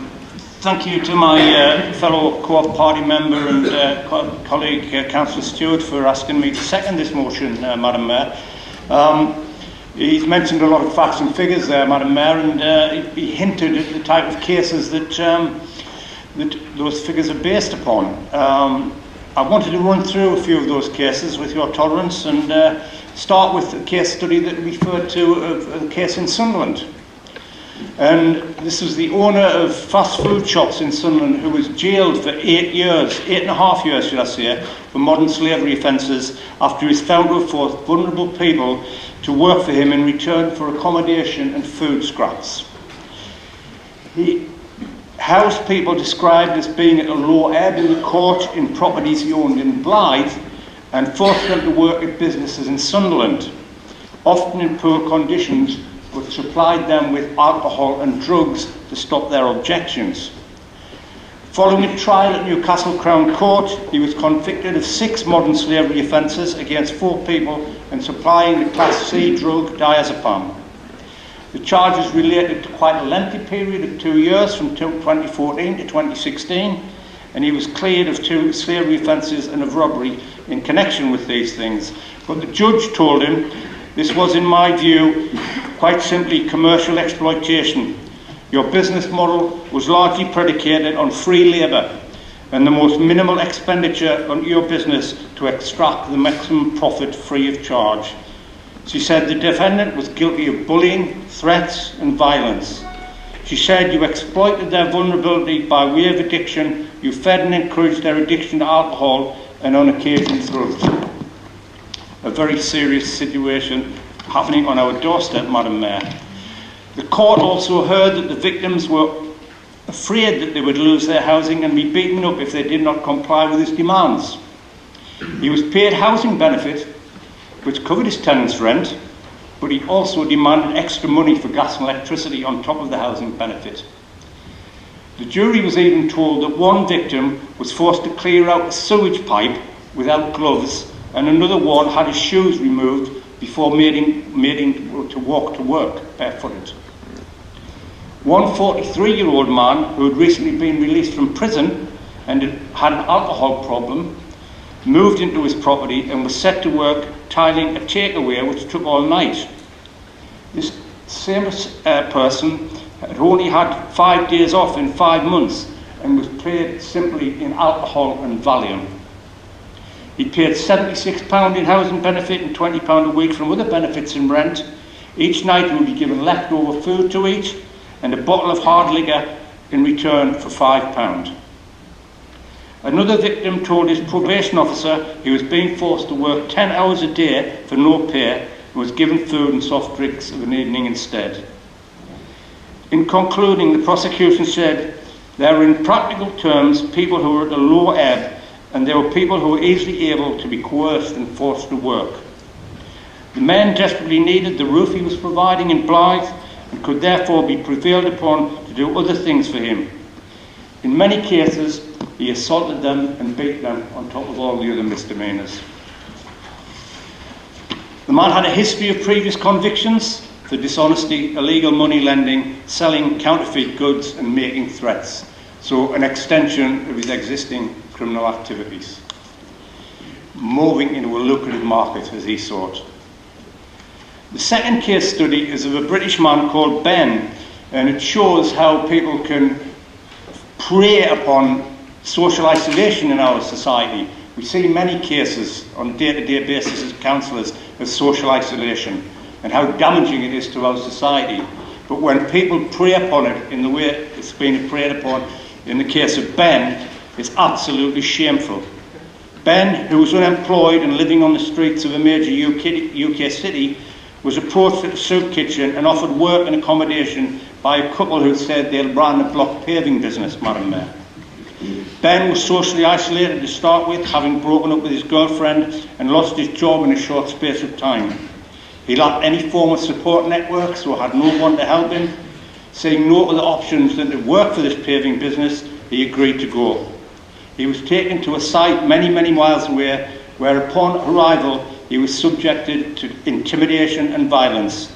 He was forced to work paving driveways and was paid little or often nothing for his labour. He was terrified of the consequences of trying to leave, of course, because of his social isolation and having absolutely no one to turn to. It wasn't until the charity Unseen made contact with him whether he was withdrawn from the situation and is now receiving support. There are cases where people from other parts of Europe have been used speculatively, but the final case, this third case, is actually quite interesting because we know we've had lots of problems with the chicken supply industry and where that's been, the poultry supply industry has been misused and abused in the country in various ways. And here's an example of modern slavery being used to abuse that supply chain. A number of workers from Lithuania were kept in appalling conditions and subject to a climate of fear, threats and violence while working to provide eggs to some of the UK's most prominent retailers and restaurants. The workers were first forced to catch chickens by hand on sites all over the UK, shipped from site to site to catch chickens by UK. This labour provider subjected these migrant workers to debt bondage, giving them no option to leave the squalid house in which he forced them to live and sleep every night. Their mattresses were found to be infested with bed bugs and fleas. 2 individuals were arrested for human trafficking and reportedly perpetrated, the judge said, one of the worst cases of exploitation ever uncovered in the food supply chain. If I can just bring the members' attention, Madam Mayor, to an excellent video that's been produced by the University of Sunderland, which highlights the cases of exploitation and modern slavery. It's called Hidden in Plain Sight, and it was funded by the Police and Crime Commissioner, and it's available to view on YouTube. It's only 5 minutes long, so well worth a look to illustrate a lot of what I've said. So this evening, by supporting this motion, we commit to leading the way in the fight against form of exploitation by stepping up complementary action with our partners in close collaboration and cooperation so that together we can end these abhorrent crimes once and for all. I second the motion, Madam Mayor.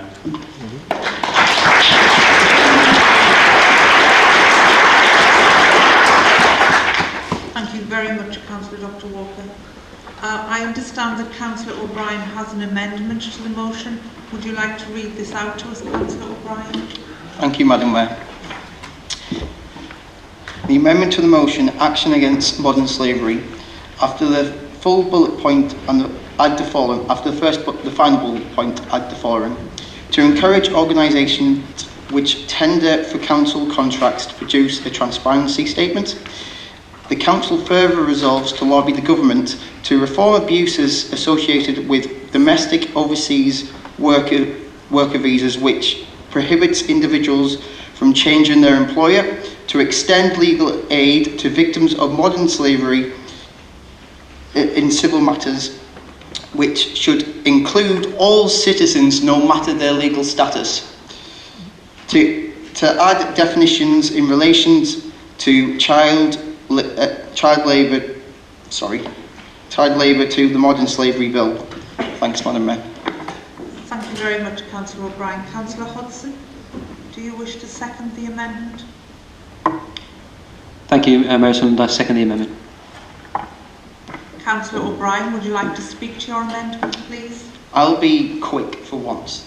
I don't say this often, but I completely agree with Paul. It is an absolute travesty that modern slavery exists in this country and around the world.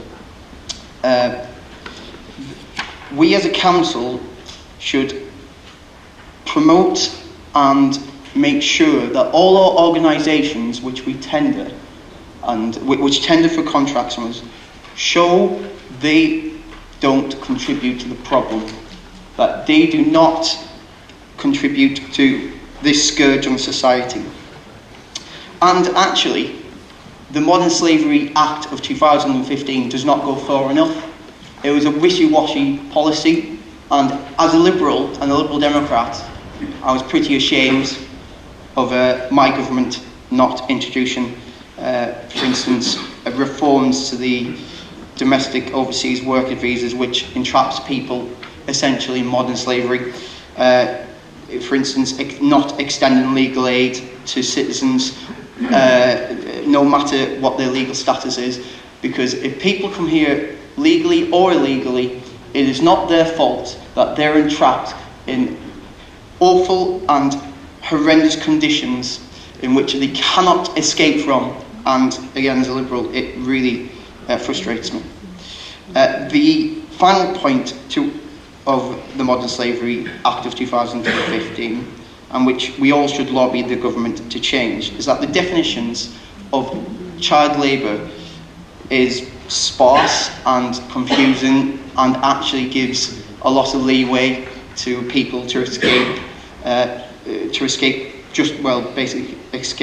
criminal proceedings on it. So I urge everyone, cross-party, no matter Liberal, Conservative or Labour, to support our amendments and support the motion in the whole. Thank you. Thank you, Councillor O'Brien. Councillor Hudson, do you wish to speak? Thank you, Mayor. Would anyone else like to speak to the amendment?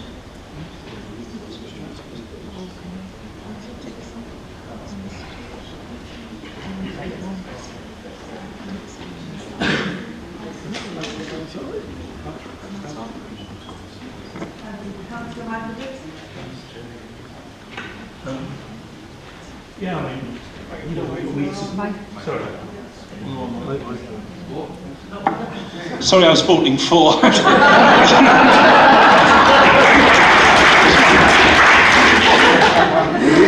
On both, yeah. Yeah, it's kind of easy really tonight to support both motions really for my party. Yeah, I mean, there's issues here which as councillors I think we can really play a part. Not that long ago, Councillor Wood and myself were in the Park Lane area of Sunderland on a Friday night, and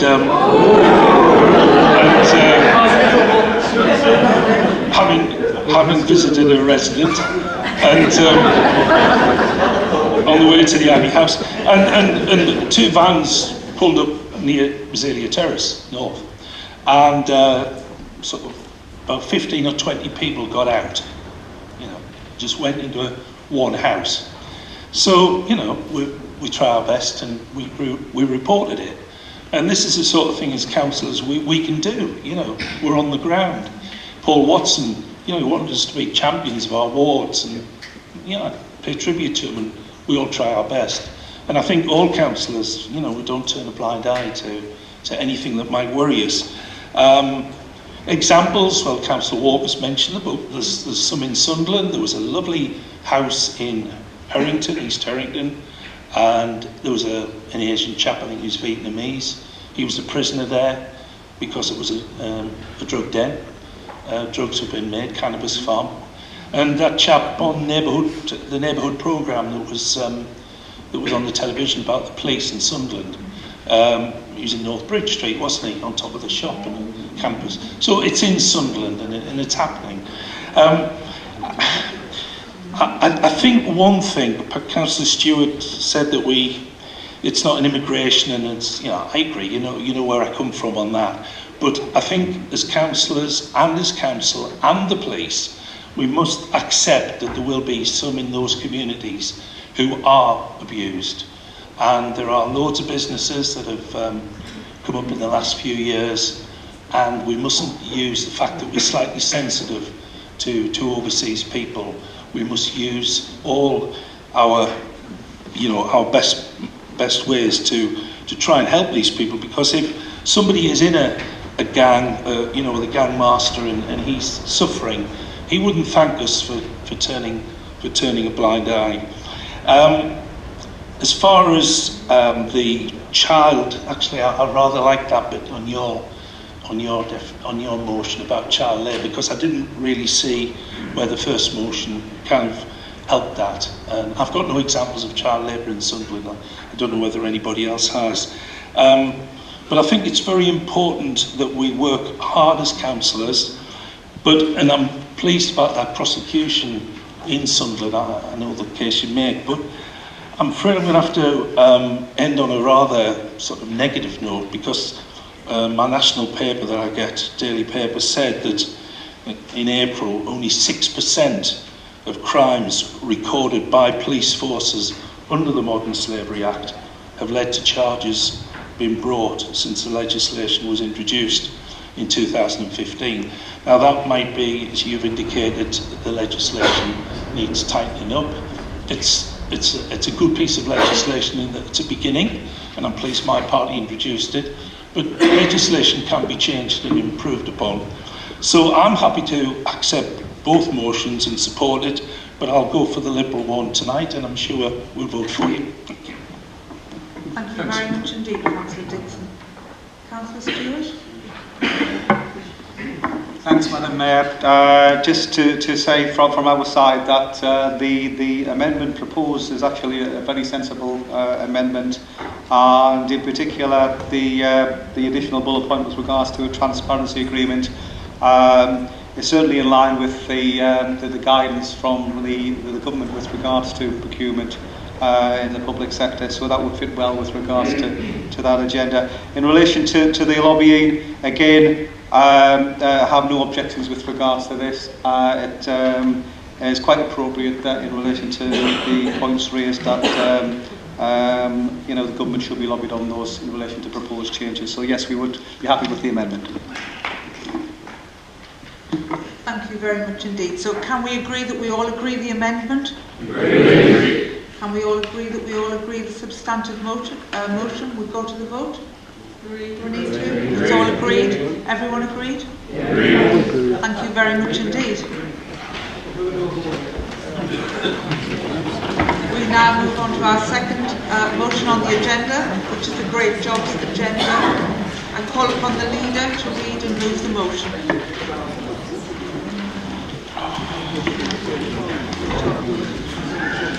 Thank you, Madam Mayor. This council believes that every job should be a great job. For us, that means workers in Sunderland should be paid fairly, work in a safe and healthy workplace, be treated decently and with respect, have regular hours, have the chance to be represented by unions and be consulted on what matters at work, and get the chance to learn and progress at work and get on in life. And this council resolves to support the TUC's Great Jobs agenda, which sets out the actions employers and the government must take for every job to be a great job. Ensure as an employer we continue providing great jobs for our own employees. Continue to value meaningful workforce engagement and representation through our recognised trade unions. Continue our work with employers to influence their employment practices and to ensure that business growth is sustainable and ethical. Make increasing job quality a key part of the conversation when pursuing local economic development opportunities.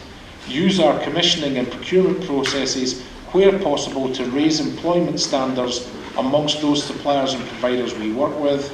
Where appropriate, engage with government and other bodies who hold regulatory powers to tackle issues which local authorities do not have statutory powers to address directly, and to write to our MPs informing them of our position and encouraging them to support the Great Jobs agenda too. Thank you, Madam Mayor. Thank you. Cabinet Secretary, do you wish to second the motion? Second the motion, Madam Mayor, and reserve the right to speak. Thank you. Leader, do you wish to speak to the motion? Thank you, Madam Mayor. I do. Surely, in the 21st century, we must all be determined to ensure that each and every one of us has a great job. This will ensure that all workers must be paid fairly, work in a safe and healthy workspace, be treated decently, have regular hours, have a voice on matters at work, and the chance to get on in life.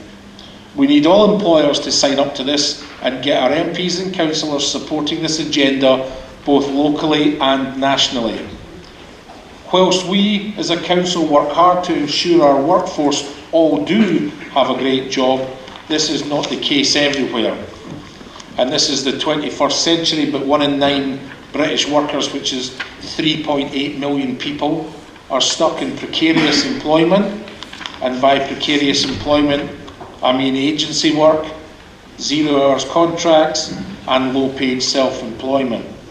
All working people need fair pay, decent and sensible rates at work, and a voice in the workplace.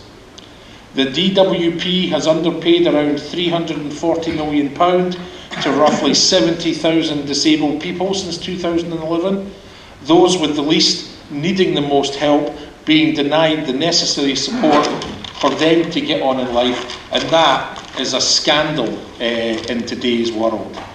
There are nearly 1 million people on 0 hours contracts, and it is time for the government to act on this shameful statistic, which allows no certainty in people's lives regarding paying the bills, putting food on the table, and ensuring that there is a roof above that table for the family to shelter under. And I do accept that some say that they like 0 hours contracts, but I am yet to find someone who would prefer a 0 hours contract to a proper contract with terms and conditions and surety of hours.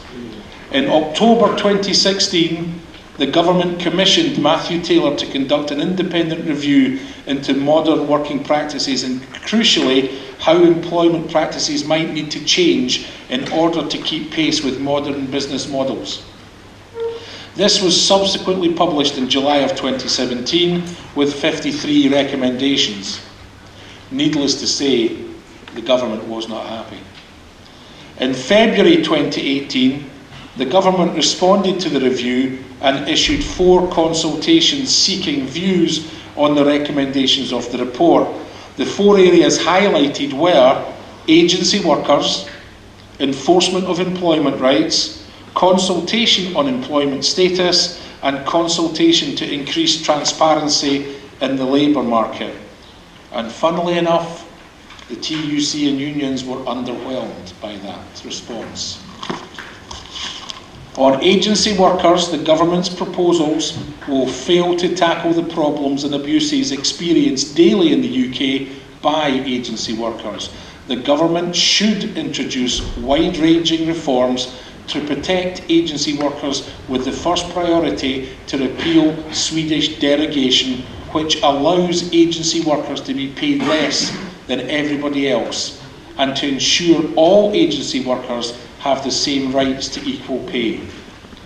On enforcement of employment rights, the Taylor Review missed the opportunity to put forward recommendations that would counter the systemic problems in the labour market that cause large-scale non-compliance with employment rights. On employment status, there is a compelling case for government to reform employment status rules so that they reflect the 21st century reality of the workplace and raise the bar for the rights of working people. And finally, regarding increased transparency in its labour market, whilst government proposals represent a small step in the right direction, baby steps really, wider reform is needed to stop employers gaming the system to the detriment of their employees. Overall, the proposals lack ambition and will not address the imbalance of power in the workplace, and will not tackle the problems created by growing insecurity in the UK labour market, or prevent the mistreatment and exploitation of working people. And that's what the TUC's great job agenda is all about, ensuring that we address all those issues so that we have a happy, productive workforce in the 21st century. Therefore, I urge this Council to fully support this notice of motion so that everyone has access to a great job, something that many of us have directly benefited from over the last 50 years. It cannot be right for people in this room to have had what should be a given, which is a great job, whilst current and future generations, which are our children and grandchildren, and on it goes, find the UK labour market less welcoming than what we experienced. That cannot be right.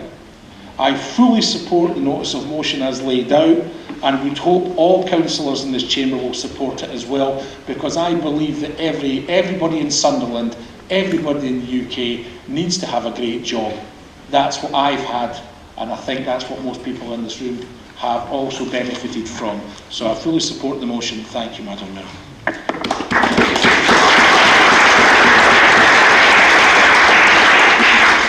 Thank you, Leader. Are there any amendments to the motion? Would anyone like to speak on the motion? Councillor Haswell, Councillor Oliver, Councillor Blackett. Councillor Haswell? Thank you, Madam Mayor. I'll try and be as quick as I can because I'm conscious of time tonight. I'm myself a proud trade union member, and I'm really pleased to say that the entire Liberal Democrat group will be supporting this motion. The key for me is not the council's interest in making sure that suppliers and providers to the council also ensure that they are supporting their employees. And I think it's incredibly important that any responsible employer tries to make that effort to ensure that their contractors are also looking after staff and giving them a well-paid job. I'm lucky, and Councillor Miller was talking just now about many of us being lucky to have a good and well-paid job. I count myself among that. I've also had a job where the treatment wasn't fair, and we weren't allowed to have a union within that, by that employer, and we weren't treated fairly. And I think this agenda idea should be adopted everywhere, so we're in support. Thank you. Thank you, Councillor Haswell. Councillor Oliver? Thank you, Madam Mayor. The Conservative group is pleased to support the motion as well.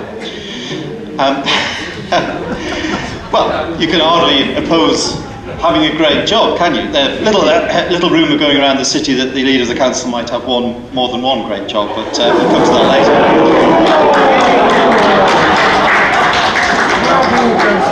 Oh, mind. I would like to make a point, though. I am a member of a trade union myself as well, and when we read this, we thought, well, that's all fair and good, isn't it? But as expected, the leader of the council has obviously taken an opportunity to bash the Conservative government on the issue of jobs. But really, there has been a jobs boom in this country and in Sunderland as well. Unemployment is at the lowest rate since 1975 in the country. Wages have risen by 3% in the last year. Youth unemployment is at the lowest since 1992. In this city, the claimant count for out-of-work benefits has fallen by 39% since 2010. It's fallen by 39% since 2010. We've had also £1.5 billion worth of investment into the city. Throughout the region, there are 22,000 more people in work since 2010. Sunderland was the 6th fastest growing economy in the country in the first quarter of this year, and unemployment in Sunderland is now below the North East average for the first time ever. Now, of course we want great jobs, but we must remember, of course, where we were in 2010. At the end of the Labour government, and by the way, no Labour government in history has ever left office with unemployment lower than when it started. No Labour government at all. They always run out of money and they always create unemployment. In fact, you talk about great jobs for the future for the people of the city. At the end of the last Labour government, youth unemployment had risen by 44%. So, I think my colleague Councillor Blackett has further comments to make, but I'll just leave it there and say, yes, we support the motions and the aspirations, but we don't quite like the lecture from Councillor Miller on unemployment, okay? Thank you, Councillor Blackett. Well, I'll be supporting the motion tonight, and I believe it's been made clear tonight that 0 hours contracts have been included as a form of precarious employment. However, there are other forms of precarious employment, such as permanent variable hours contracts, which have been likened by some to 0 hours contracts under another name.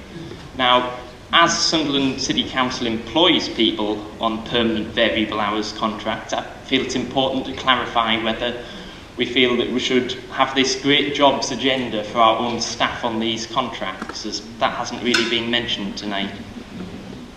Thank you. Thank you, Councillor Blackett. Cabinet Secretary, do you wish to speak? Thanks, Madam Mayor. Sorry.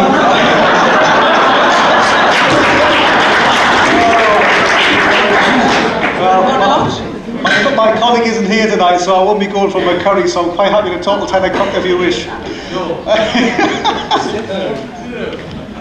Okay. Very much indeed. Being told I will not be speaking. Leader, do you wish a right to reply or do you wish to go straight to the vote? A very quick right to reply since Councillor Stewart has ceded the floor. Thank you, Madam Mayor. I would like to say it's appreciated that it's supported by the Conservatives and the Liberals, and I thank you, Councillor Haswell and Oliver and Blackett for that. Councillor Oliver, as if I would ever lecture you on anything. You know, I have to say it was Matthew Taylor who bashed the government, not me. I was just pointing out the outcomes that came from that report. There has indeed been a job boom, you're right, but in my opinion and from people who are living with it, they're low paid, low quality, and they're not anything like the great jobs that I was hoping we could aspire to. But that is all I'm going to say to that, except to say congratulations to Councillor Blackett for speaking his maiden speech. Your permanent variable contract is one of the things I was alluding to, where some people do seem to like that, and that tends to be in our leisure area. So you're right to point that out. Ideally, I would still like to see all those people on full-time contracts, but that is not necessarily the situation in that job area. But thank you very much, everybody, for the support, and that's what I'll say, Madam Mayor. Thank you very much indeed, Leader. Can we have a show of hands, please, on a vote to the council? Do we agree? Thank you very much indeed. The next notice of promotion, development of the seafront. I call upon Councillor Oliver to read the motion. Thank you, Madam Mayor. This council notes the views of local residents on the development of the seafront in the city and agrees with concerns expressed about the provision of housing and leisure facilities. I second the motion, Madam Mayor, and reserve the right to speak. Point of order, Mayor. Point of order, if I may. What is your point of order? I've actually raised this, or one of my colleagues has raised this at a previous meeting regarding the rules about motions. Once again, we've got a motion which is extremely vague and non-specific, where the council requires motions to be written in full. This is not intended as an idle pop at the Conservatives, but a recognition that the council has to either resolve or reject this motion, and it's not articulated in it which developments they're referring to, what, quote, the views they're referring to and what they are, nor, quote, the concerns expressed. And I understand that these should be spoken to, but I think it's very hard to agree to something on record that being down. The other point I'd like to query you, Mayor, and the solicitor is I'm concerned that the various developments taking place in Seaburn are all ongoing planning matters. And firstly, surely the correct forum for this would be the planning committee, but secondly, does the fact that these matters are ongoing preclude members, councillors on the planning committee and development control committees from voting or expressing an opinion on the motion? And could you provide some guidance on that, please? Councillor Hodson, these are all matters that you can address when you speak to the motion, if you wish to speak to the motion. I think we'll hear what Councillor Oliver has to say. Thank you. Thank you, Madam Mayor. So it gives me great pleasure to explain to the Liberal Democrat and other group what the details of the motion are. Okay.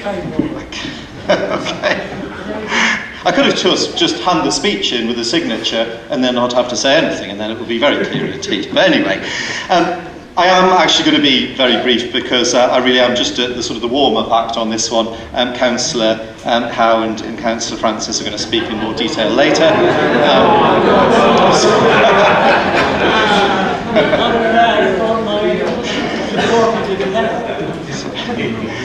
Madam Mayor, as the motion states, this is the right time to have a debate about the aspirations but also concerns that residents have.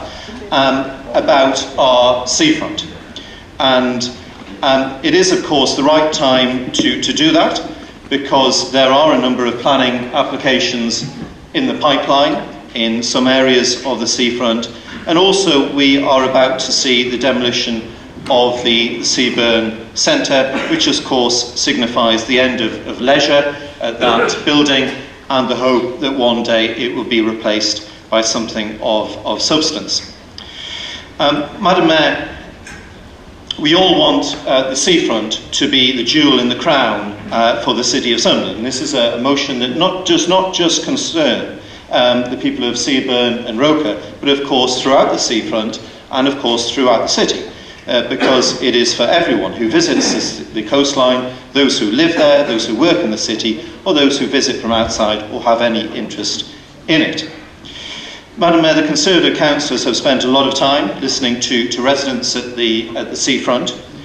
There have been large amounts of views expressed, not just on planning applications, but on the general plan for what will happen at the seafront.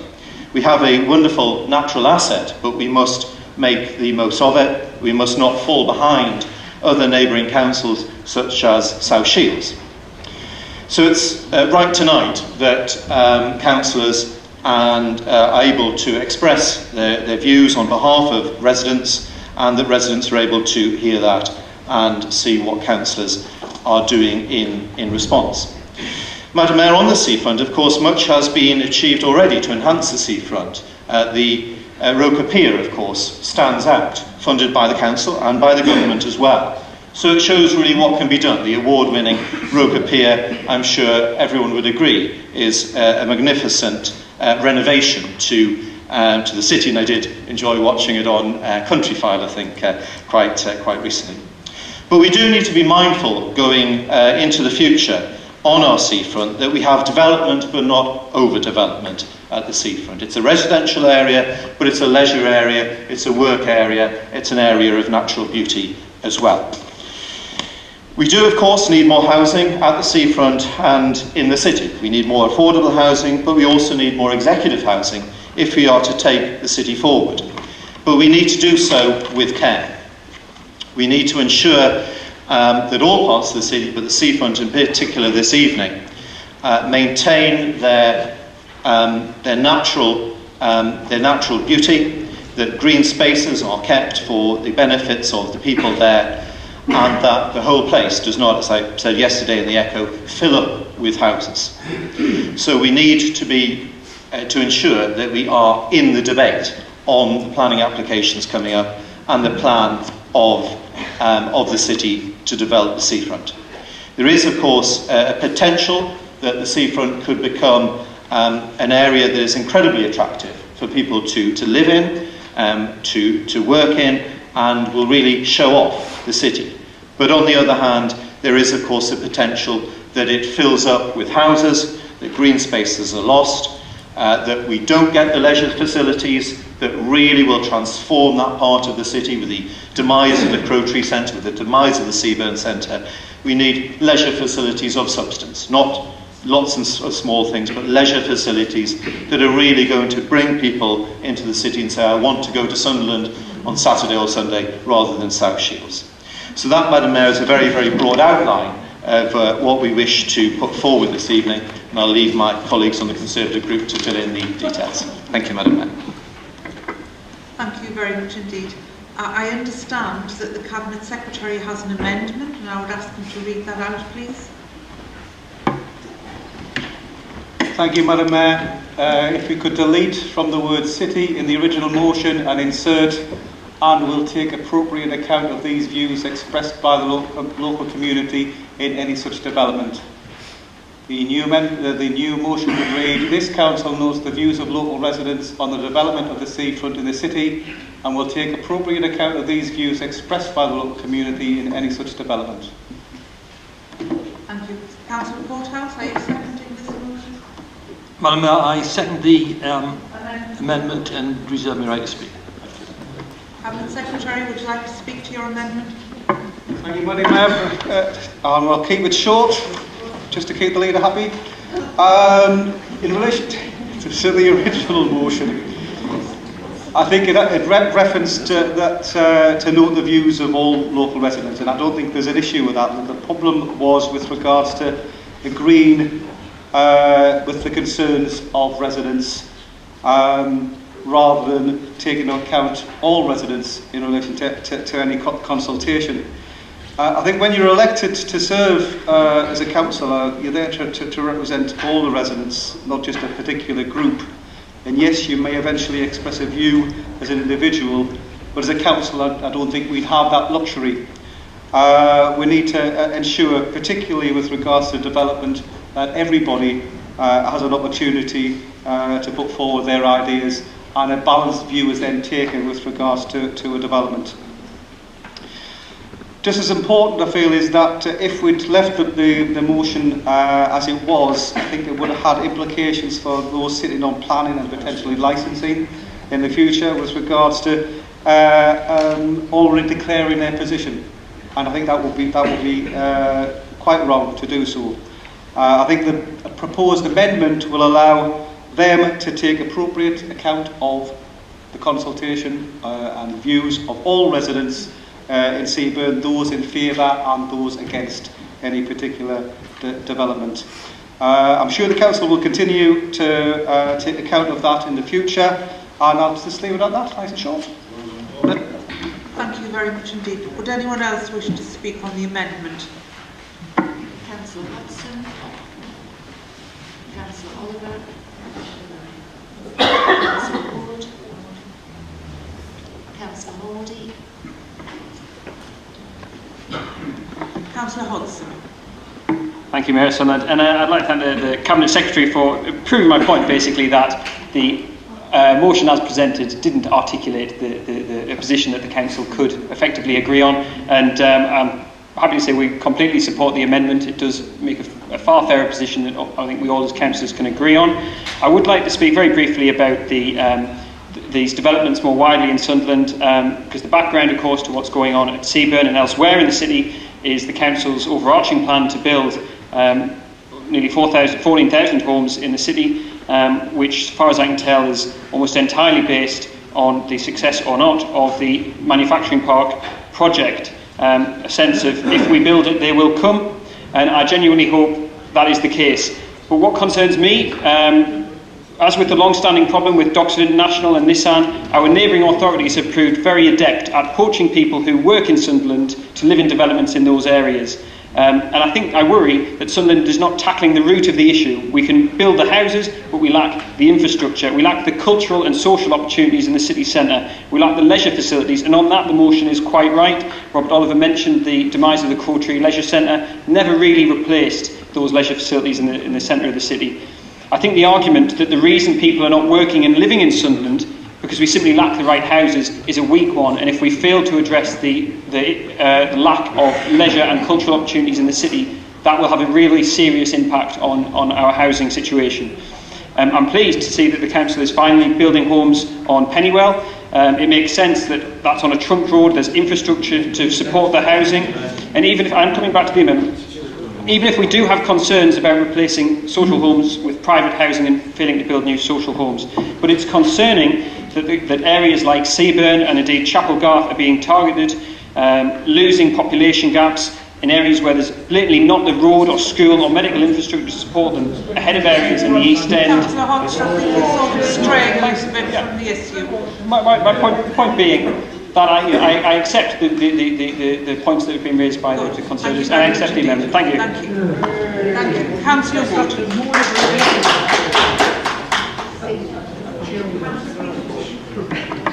Thank you, Madam Mayor. Back in the 1970s and indeed the early 1980s, I was actually a full well ward councillor, and seafront development was an issue then. We're going back 40 years. It was an issue then, just as it's an issue today. The Conservative councillors in the ward took the view then, as they continue to take now, that development on the seafront needs to be in keeping with the existing character of the area, and also needs to be in accord with the views of the local residents. That is why, Madam Mayor, I for one will be opposing this amendment, because the issue really is the amount of housing and the amount of leisure development that should take place there. And I think what Conservative members of the council are saying, we want to see more leisure and rather less housing than is being proposed, as we understand it, by the Labour majority on the council. That's simply the issue, Madam Mayor, and why I for one will be voting against that amendment. Thank you. Thank you, Councillor Wood. Councillor Mordy? Thank you, Madam Mayor. Madam Mayor, like many people on the side, I was unable to support the original notice of motion because it practically didn't make sense. But I'm pleased that the amendment is correct to that. But one thing I want to add, really, because I know Councillor Beck is too modest to say it, but one, since Graham and I have been elected leader and deputy leader, from me, Councillor Beck has been in to see us on a number of occasions in terms of representing the views of her residents in the Fulwell ward, in particular to the plans at the seafront.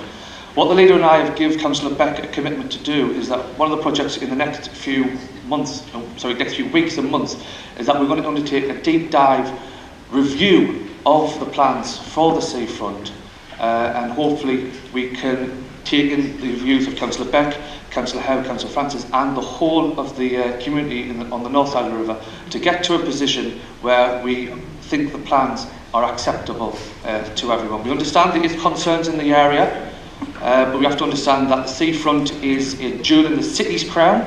The sea, people live there in Seaburn rightly have a say and a commitment to the area, but the seafront is for everyone in the city. And I think we have to get the balance between the housing and the leisure right. So that's why the leader and I have given Councillor Beck that assurance that we're going to review the projects down at the seafront, so hopefully we can move the project forward. Thank you, Madam Mayor. Thank you. Councillor Oliver. Thank you, Madam Mayor. I'll speak briefly, as Councillor Wood has outlined, why the Conservative Group won't accept the amendment. The amendment was specifically broad and vague to avoid... Councillor Oliver, I'm so sorry. May I stop you there? I think Councillor Porthouse wanted to speak as well, and of course yours is the right to reply.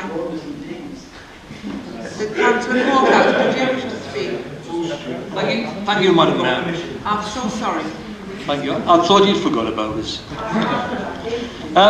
Madam Mayor, I support the amendment for the obvious reasons what's been said by the Cabinet Secretary and the Vice Leader. But Madam Mayor, if you read the first motion from Councillor Howe and Councillor Oliver, it gives the impression that Sunderland City Council doesn't concern and doesn't listen. Now I don't know whether it gave me that impression. Now, I don't know whether Councillor Oliver or Councillor Howe have actually been on a planning committee. I can't recall, but I know Councillor Francis had and Councillor Dixon had. And the one thing that you do know in planning is that you consult. So I'm going to give our friends across the other side a short history lesson. That's okay?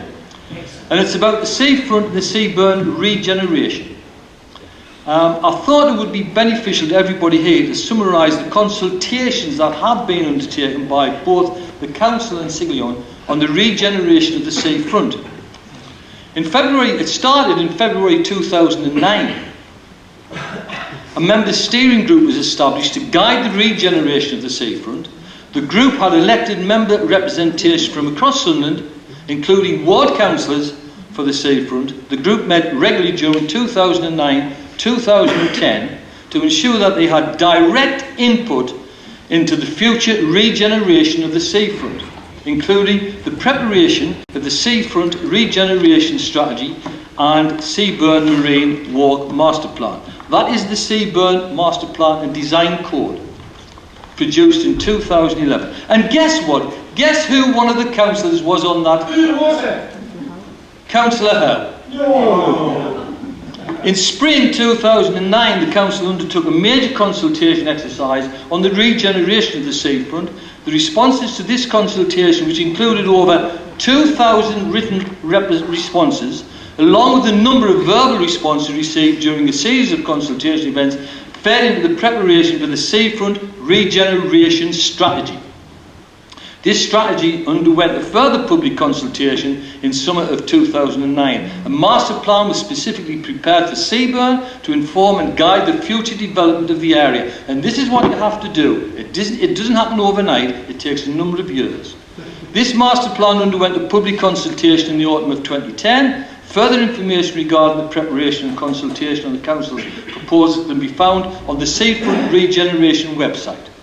Once established, Siglion then undertook its own public consultation to assist with the shaping of the specific development proposal for the Seaburn site. In summary, these were: April 2015, the Shaping Sunderland website was set up with Seaburn pages containing information about the site for the purposes of consultation and providing a mechanism for questions and feedback. Residents are able to sign up for regular updates from Siglion. August 2015, a stakeholder workshop was undertaken. October 2015 and March 2016, a public exhibition was undertaken. November 2016, the local planning authority undertook the statutory public consultation on the planning application made by Siglion. February 2017, Siglion attended residents' meeting for a question and answer session.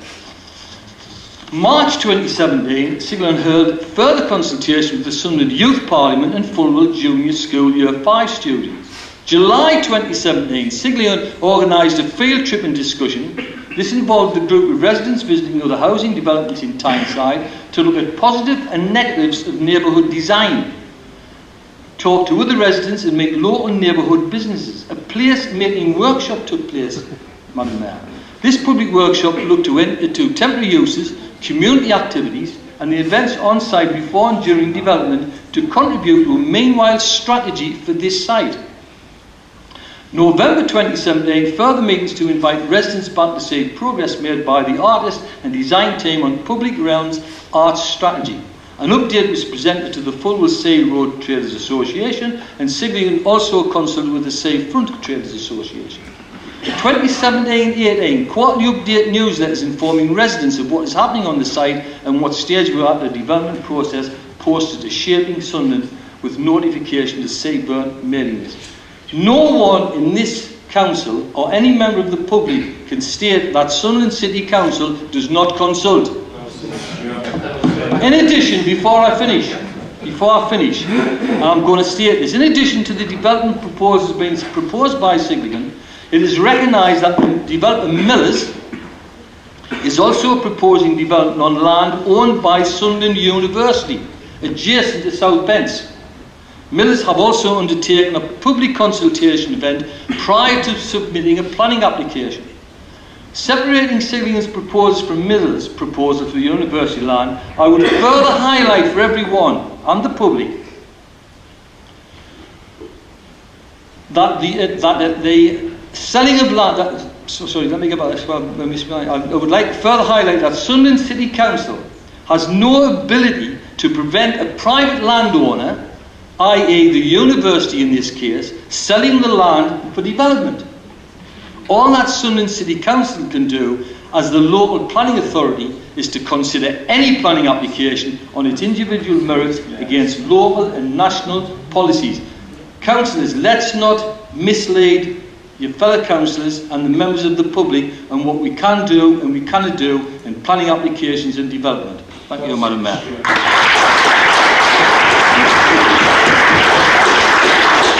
Councillor Porthouse, now Councillor Oliver. Thank you, Madam Mayor. I'll see if I can remember where I was before the history lesson. I agree with Councillor Wood, of course. I mean, the reason why the Conservative councillors won't accept the amendment is that the motion was specifically drawn up to avoid mention of any specific planning application, so that councillors who are on the planning committee can take part and vote on it. We have not mentioned any specific concerns. We have not said, nor are we speaking on behalf of any specific group of people. And of course, when you say agrees with concerns, those can be concerns for or against a very large range of issues, planning applications and other things at the seafront. So we reject the amendment, Madam Mayor. Thank you. Well, we'll now vote on the amendment, please. For or against? Yeah, we have to think about that, didn't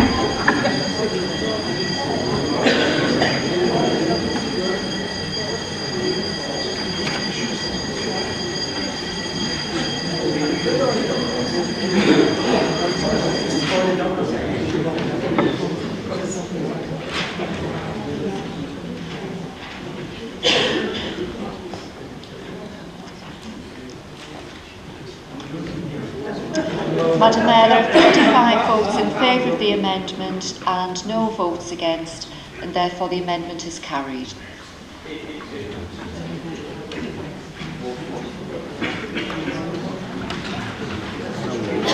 So the amendment substantive motion would now read: this council notes the views of local residents on the development of the seafront in the city and will take appropriate account of these views expressed by the local community in any such development. Are there any further amendments, or does anyone else wish to speak? Councillor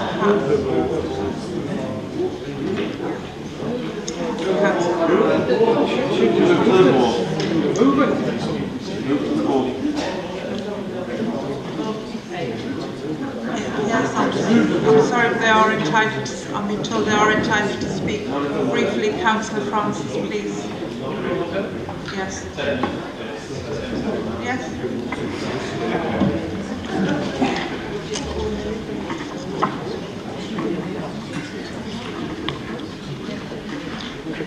Thank you very much, Madam Mayor. I will repeat what Councillor Oliver said. I am not. He's a damn good debater, that's why. I am not speaking about any particular development, nor any particular area of the city, nor on behalf of any particular group. Many people. I will define the seafront or frontage. Many people, both residents and non-residents, rightly believe that the sea frontage is one of Sunderland's greatest assets, Nissan and the IAM being others. So, several questions are raised. What do we understand by the term the sea frontage? What is its purpose? What benefits can it bring to the city? The sea frontage extends from Ryhope in the south to Whitburn in the north, and its purpose is to bring wealth to the city through employment. So the sea frontage includes parts of Ryhope, Grangetown, Hendon, the East End, Roker, Seaburn and Whitburn, and I've included many localities because residents can be a little tribal about where they live. What is its purpose? I say to be a wealth creator through industry and leisure by way of increased employment. By industry, I include the port together with the enterprises which may use it and the road, rail and river links. So at this point, I would like to mention the Northern Spire. Sunderland residents and friends from other parts of the country who have seen the Spire have all praised it, drawing attention to its elegance and its visibility from points around Sunderland and beyond. And I hope that upon completion, the excellent new transport links will be more than sufficient to attract new customers to the port and modern high-tech and high-income industries to the IAMP and elsewhere in the city. So the answer to my first question, what do we understand by the sea frontage, now begins to take shape. It's not a 200-metre wide strip bordering a stretch of very fine beach. It extends far into the western hinterland and affects the city as a whole. Mention the sea frontage, and many people will bring to mind Roker and Seaburn, and more of those two places later. But as already demonstrated, the sea frontage is much more, and this council must make much more of the seafront to realise the full potential of that hinterland. Hendon Beach has some wonderful geological and geomorphological items. The docks not only provide employment, but are the site of the militia barracks, which was surrounded by the cholera epidemic in 1832, and it is also the site of a former Roman lighthouse. Councillor Francis, it's very interesting, but would you speak to...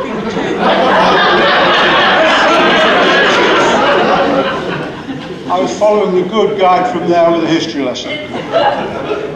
Of course I will speak to the motion. I sometimes get to take a little bit of time getting there, but I always speak to the motion. I once did skip to the end. Now, where had I got to? Roker Beach shows what this council can achieve by way of redevelopment, whilst the Seaburn Promenade is a credit to what our staff have achieved with coastal communities funding from our government. I could say very much more about the Riverside, St Peters and elsewhere, but there is something else which I wish to consider, and that is the motor car, the four-wheel plague, because we've got to consider where we park it.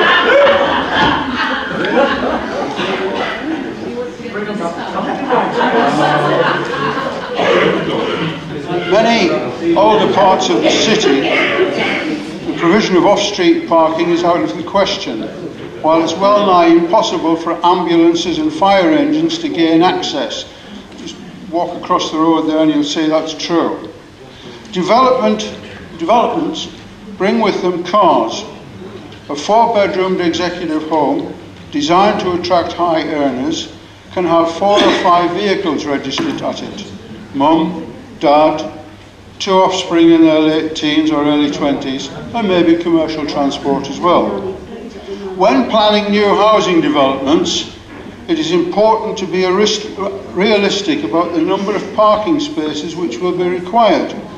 1.5 cars per household, which has been a figure quoted, in a prestigious development is a fallacy. Developers should be required to bring forward more realistic assessments of the off-road parking spaces required than they presently get away with. They should also have to provide parking bays, sufficient parking bays for visitors. But such would not be an end to matters in some parts of the city, where large numbers of visitors are expected, such as around hospitals and close to shopping centres and the sea frontage. A realistic measure of the demand for safe parking, which does not interfere with traffic lanes, must be made, and an adequate provision of parking space made in addition to that set aside for residents, but for bulk visitors. So, failure to do so results in the access and egress to private properties being blocked, residents being forced to use taxis to attend hospitals or to get to railway stations or bus stations on time because they cannot get their cars out of their driveways. So, when considering the sea frontage, we need an awful lot of joined up imaginative thinking together with the political will to implement sensible plans which will result in developments which achieve what the residents expect of us. Do not forget, this is where people live, this is where people work, they are entitled to a reasonable and safe environment for themselves and their families. And just turning to Seaburn for a moment, I welcome the proposal of a deep dive. Thank you very much. Thank you very much indeed, Councillor. Councillor Howe.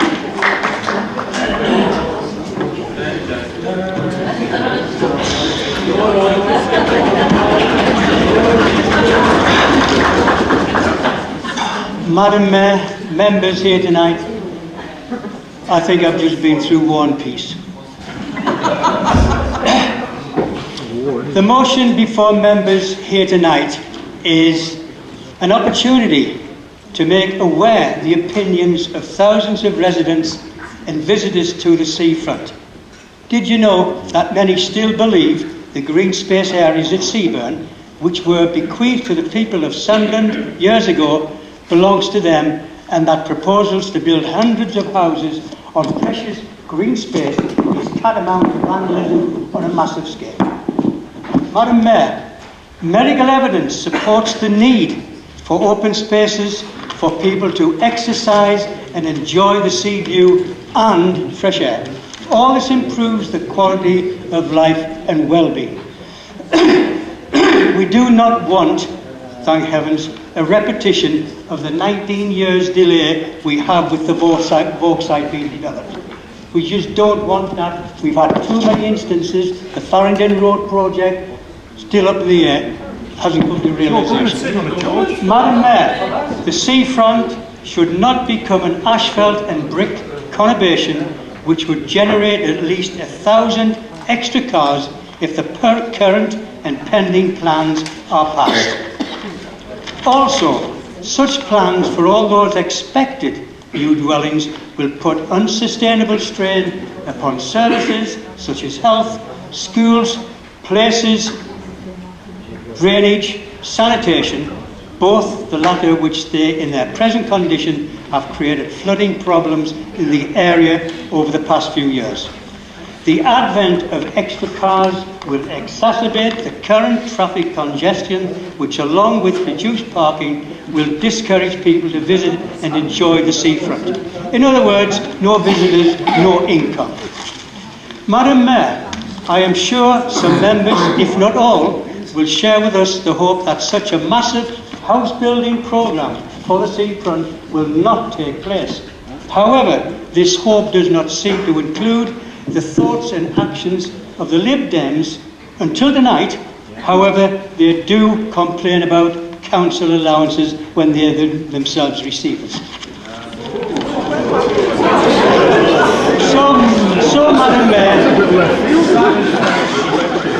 So, Madam Mayor, what do the people want for the seafront? Well, they get on the local councils and they tell us. Okay? They want year-round indoor and outdoor facilities. This is evidence-based, not only on Facebook, but also... Well, I'm not on Facebook, but also on a petition of over 300 visitors and residents alike. There is a lack of meaningful leisure facilities at both Seaburn and Roker. Oh, it's been an enlightened night, hasn't it? To abandon the opportunity to provide such facilities, which, if properly planned, would convert this wonderful seafront to a year-long venue. Yes, we have the Puma Centre, the Aqua Centre, and the Race Carter Centre. But the call, and this is a bit poetic, of the seaside is something these places do not have.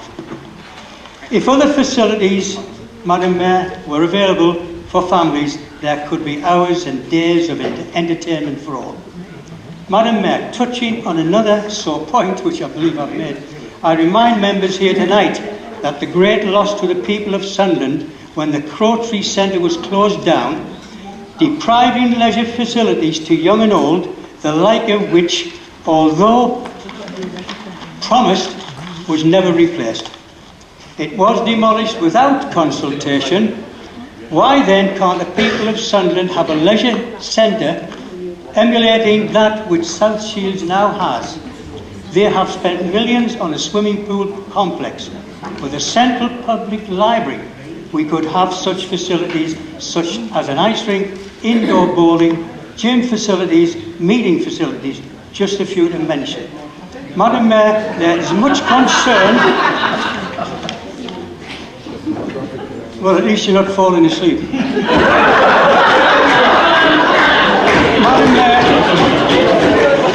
Madam Mayor, there is much concern about Seaburn residents and others at the introduction by Condell, Johnson and Partners of Gosforth, Newcastle, to introduce a Seaburn Mealwine users plan. You know, I don't know whether it's meanwhile or meantime. I'm not quite sure about this. And it's a meanwhile. This will include, among other things, temporary kiosks. I thought it was chaos there. Temporary kiosks and sea containers for which no design standards have been agreed. All are for a temporary period only. Finally, the question about the ownership of the land adjacent to South Bends. Did the university have the right to sell the land in the first place? Other questions asked by residents of Fulwell and the wider city are directed at Siglian. That their vision for the transformation of Seaburn as a leisure-led development. Can Siglian explain which leisure operators have been confirmed and which leisure operators have been approached? And why have Siglian ignored leisure suggestions brought forward by the general public? Many people believe that Siglian are being less than prudent with the truth and really just want to build houses without any meaningful leisure provision or facilities, such as I've already mentioned. Madam Mayor, in truth, Siglian have disappeared from the radar and ceased all consultation with residents and the general public. Why this lack of communication in regards to the Seaburn Centre? Madam Mayor, as we all know, Siglian was a partnership between Carillion and Sunderland City Council. Since the demise of the former, who now owns that 50% share now that the partnership is managed by Igloo Regeneration, and by the way, who pays the wages of Siglian? Is it Madam Mayor? Madam Mayor, regarding the pending planning application for Miller House, a spokesman for the university, questioned by myself about the land, told me that the university did not sell the land to Sunderland City Council. Has the council had any involvement with the university's capitalisation or transferring the green space to Sunderland City Council? That is the question. Madam Mayor, I leave this question for councillors and officers to answer. What is going on at Siglian and the council? Thank you very much. Yes, we are. We'll move to the vote now, please, on the use of substantive. Madam Mayor, can I make a point of order? Great lengths have gone tonight by both sides to make sure that planning is not affected. No areas were mentioned. Councillor Howe did mention Fulwood. Did mention the application, pending application. Well, this is the motion we're voting on, so can we vote for the new notice of motion now, please?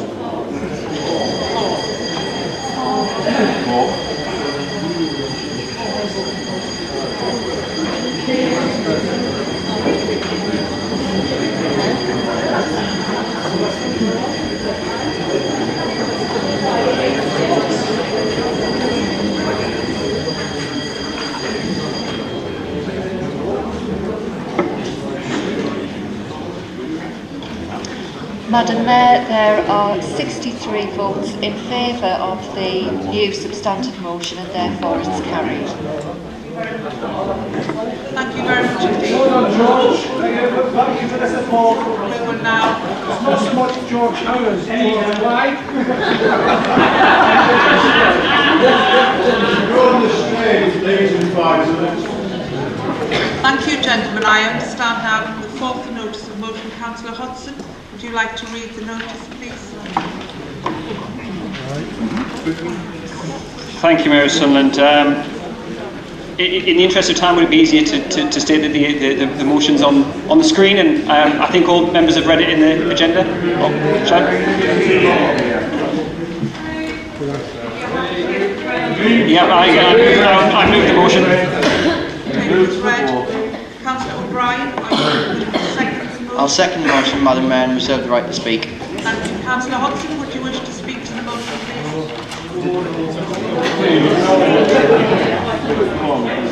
So, I think it would be, in all seriousness, I will be quick, but I think it would be discourteous to the subject matter of the motion to skirt over it. So I will be as quick as I can.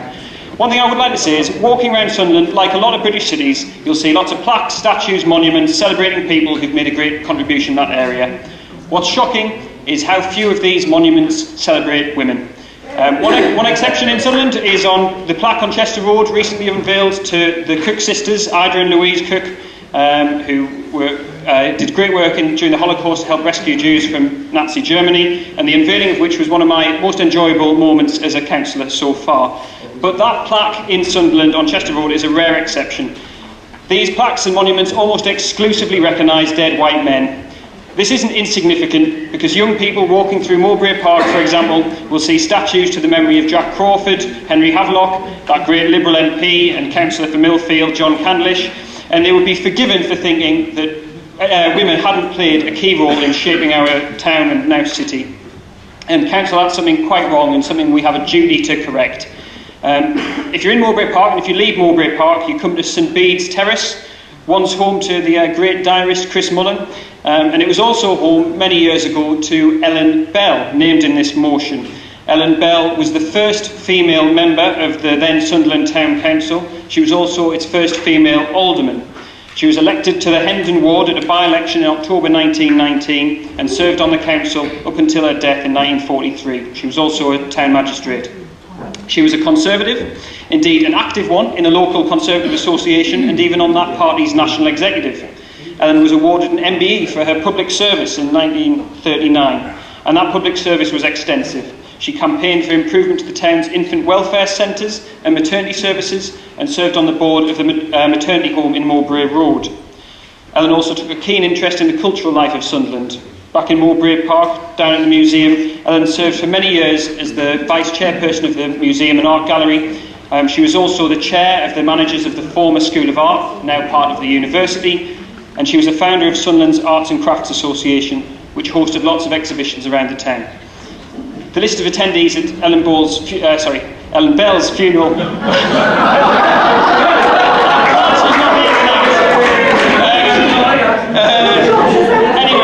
Ellen Bell, Freudian slip, her funeral demanded a whole column in the Sunderland Echo, and there were representatives from around the country. And I think it's a shame that her memory is not recorded in a more public way. We have a duty to correct that, and I hope members will support that aspect of this motion. The motion also asks us to commend the many people in Sunderland and the North East who participated in the long, sometimes bitter struggle that finally led to the representation of the People Act in 1918. The Act had its limitations, but it was a major step towards universal suffrage and the rights that men and women enjoy in our society today. It's a great move towards equality, and it amazes me to think that Ellen Bell stood for election only a year after women gained the right to vote. That takes courage, and I can only imagine how determined and resilient she must have been to break into the male-dominated world of politics in Sunderland in 1919. Our motion mentions Ellen Bell, as next year seems a good opportunity to acknowledge our city's debt to her hard work 100 years to the anniversary when she was elected. But it also calls on us to remember the many other trailblazing women who have shaped Sunderland, and I hope that remembering her will prompt residents to come forward with other people who've been unfairly sidelined in our town or city's history. I mentioned in the motion that the council should, quote, look into the feasibility of an event to commemorate the role played by local women in the campaign for equal votes and in the public life of our city, and I do have a particular suggestion. Some of you may be familiar with another trailblazing female politician in Sunderland, this time from the Labour Party, Marion Phillips, who became the town's first female MP in 1929, representing the Labour Party. Like Ellen Bell, Marion Phillips was a tireless campaigner for reforms and progressive politics, particularly in education and healthcare. In Parliament, she stood up for paid holidays for workers and supported free trade for Sunderland's shipbuilding industry. In 1918, the year the representation of the People Act was passed, Phillips published The Working Women's House, in which she advocated for the establishment of takeaway restaurants, laundrettes and municipal-run systems of home help and childcare, something she advocated throughout her career. Now, not all of Marion's actions were so public, and just last year, or the year before, Cambridge University Library rediscovered a parcel they'd received around 1910. It was a large bundle wrapped in brown paper and addressed simply to the librarian, and it contains the largest surviving collection of suffrage and suffragette posters and literature from the period. It was sent without ceremony to the library in 1910 by Marion Phillips, the future MP for Sunderland. I have some images with me, and then if anyone would like to see them after the meeting or any time in the future, give me a shout and I'd be very pleased to share them. They pull no punches in making clear the appalling condition of women's rights at the time. Mayor, I think we ought to write to Cambridge University and request a loan of this fascinating material for an exhibition here in Sunderland, and I'd gladly do anything I can personally to assist with that happening. The argument I've been making is, throughout this motion, is that we have a duty to shine a light on unrecognised people, to recognise and acknowledge the work of pioneering women who shaped our city, and a duty as councillors to make sure our residents are informed about their rights to vote, given how hard won that right was. Thank you for indulgence, and I hope you'll support the motion. Thank you, Matt.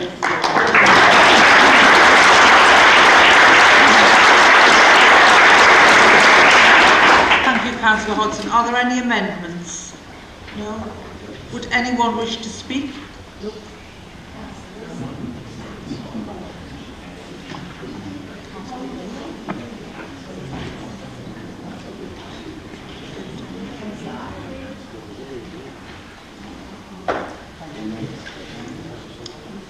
Councillor Wilson. Thank you, Madam Mayor. Madam Mayor, I think this is just a ruse just for the Lib Dems to try and get the women's vote and pretend to care about women. Earlier on today I spoke to the lady because, as you know, we're just going to accept this, but now they're sort of canvassing, you've got to have a go. But I spoke to the leader and told him I'd received a one-page letter from a resident that I thought was relevant to be read out to this. It was after the leader went away I realised it was a two-page letter, and I hadn't told him what was on the second page. And it's a real, well, it's an emotional letter this, so if anybody, just let your emotions out when it comes. Dear councillors, my name is Amy. Thank you for allowing my letter to be read out at full council concerning the Lib Dems motion about women's suffrage, citing Marion Phillips, Labour MP, and Councillor Ellen Elizabeth Bell. So you've got the Ellen bit, you know, Ball bit. As a lifelong Labour supporter, I view this hypocritical Lib Dem motion with the utmost suspicion. As to my cost, I have found that the Lib Dems are not to be trusted when it comes to caring about women. You only have to look at the ratio of men to women councillors you have in this room, about 1 to 5, where the Labour Party is equal.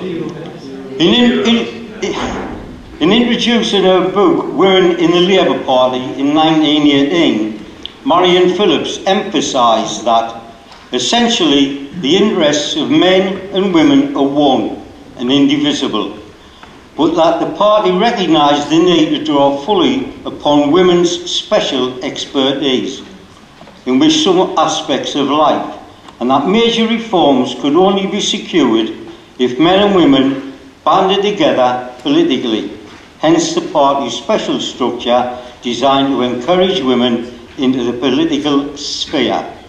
So the Lib Dems have got a long way to catch up to us. That is why I fully support recognising the achievements of the two women mentioned. I believe that this motion by the Lib Dems is a ruse and a ploy and a trick to try and get people to like them. And forget the misery, and remember this, to forget the misery that they inflicted on many women across the country when they were complicit in introducing the horrible bedroom tax, which dramatically affected the lives of many widows. Like myself, remember Ian's writing this, right? I'm only the messenger. I wonder what Marion Phillips and Ellen Bell would have had to say about the bedroom tax. Page 2. Just go with your emotions later, if you know what I mean. But some... I'll not get through this, I can see it's filling up and breaking down. But some good can come out of this phony Lib Dem motion. that all councillors can joyfully support that will really benefit not just women but everyone, which I will present as follows. This is the emotional bit. Because of the bedroom tax, I lost my home and now live alone, away from my best and only friend, Valerie, which has impacted on me in many ways.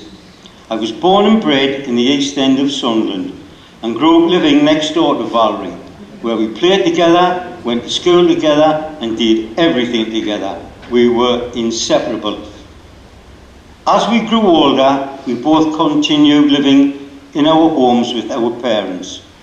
Unfortunately, when my father died, soon followed by my mother, I had to leave the only home I had ever known, as I was unable to afford the Lib Dem bedroom tax levied on me. I now live in a bedsit in St Peter's Ward. Luckily, it is not far from the Glass Centre, and if I stand on the embankment, I can look over the river and see Valerie's kitchen window, and we wave to each other. This really cheers me up, because when I'm alone in my bedsit in St Peter's, feeling depressed and missing Valerie, if the weather's nice, I put my coat on. And sometimes I go out by myself and I look across the water. I get emotional. I tell you it was emotional. And I shout across the river up to her window, "Why don't you come on over?"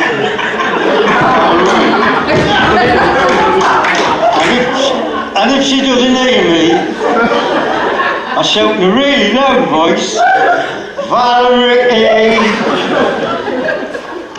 The last time I did this, Valerie opened her window and shouted back, "Hear me, you know I would like to come on over. I would like to come on over all the time. But I've got to get 2 buses there and back, and it takes a really long time. Hear me! Hear me! Oh, hear me! If only there was some pontoons in the river."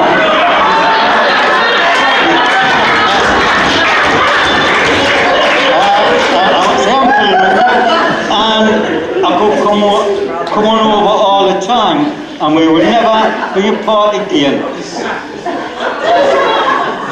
I'm filling up, I can't continue.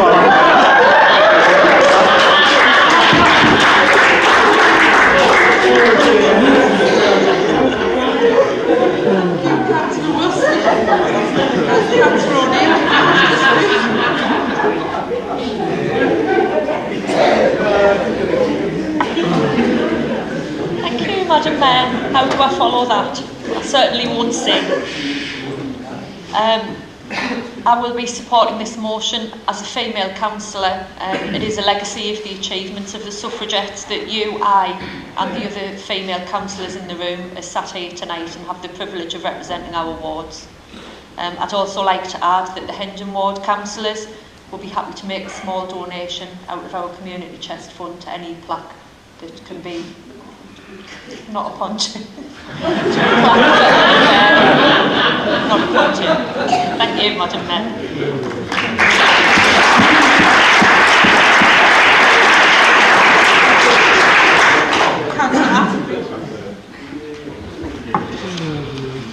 Thank you, Madam Mayor. Excuse me for standing up like this, I'm rather chilly, but nothing to what the ladies that we're going to talk about went through.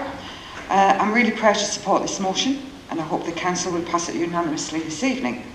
Ellen Bell was a leading light, a trailblazer, the first ever female councillor in Sunderland just a year after women got the vote.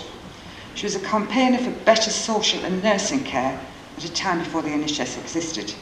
She paved the way for generations of women in this city, as did our first female MP, Marion Phillips, and many local women who campaigned for the vote. These women became politically active in a field completely dominated by men in the earliest days of women's suffrage, the pioneers. And they got there on their own merit and hard work, and for that they deserve our thanks and acknowledgement. Women like Ellen Bell and Marion Phillips are people our city should rightly be proud of.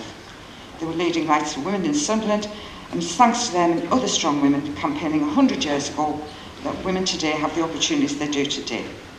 Of course, there's still a lot more to do, and will be a good first step for the Council to recognise the achievement of Ellen Bell and many other women too who have played a role in the history of our town.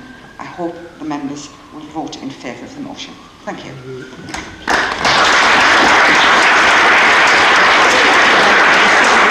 you, Councillor Appleby. Councillor O'Brien, did you wish to speak? Yeah, just thanks, Madam Mayor. I'll be quick. I just want to say thank you to Suzanne Vickery, who actually did most of the background research into this motion for us, and she deserves, I think, a round of applause on that. It's a great motion. Thanks for supporting it, and have a happy evening, everyone. Thank you,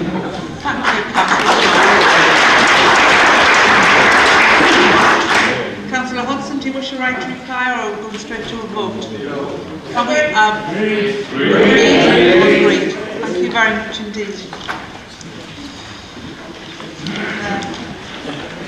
The next item tonight is reports, which includes a report of the leader on special urgency decisions and a report regarding a vacancy on the Children Education and Skills Scrutiny Committee, together with a report on appointments of committees.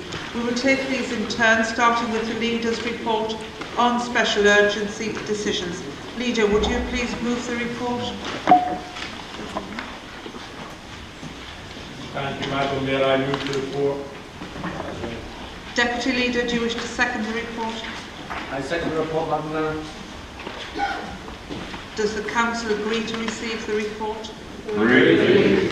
Next, we'll deal with the report on the vacancy of Children Education and Skills Scrutiny Committee. Leader, do you move the report? I move the report and look to have Council accept option 1, part 3, which is the appointed member nominated by the Conservative Group to the vacancy on the committee, which I believe will be Councillor Oliver. Deputy Leader, do you wish to second? I second the report, Madam Mayor. Do you wish to speak to the report, Leader, or are you happy as it's set out? No, I think it's important that I speak to the report because I'm very disappointed in our Liberal Democrat colleagues thinking that they can be councillors when it suits them. I'm sorry, Leader, I'm sorry, my microphone won't switch off and mine yours won't won't work. switch on.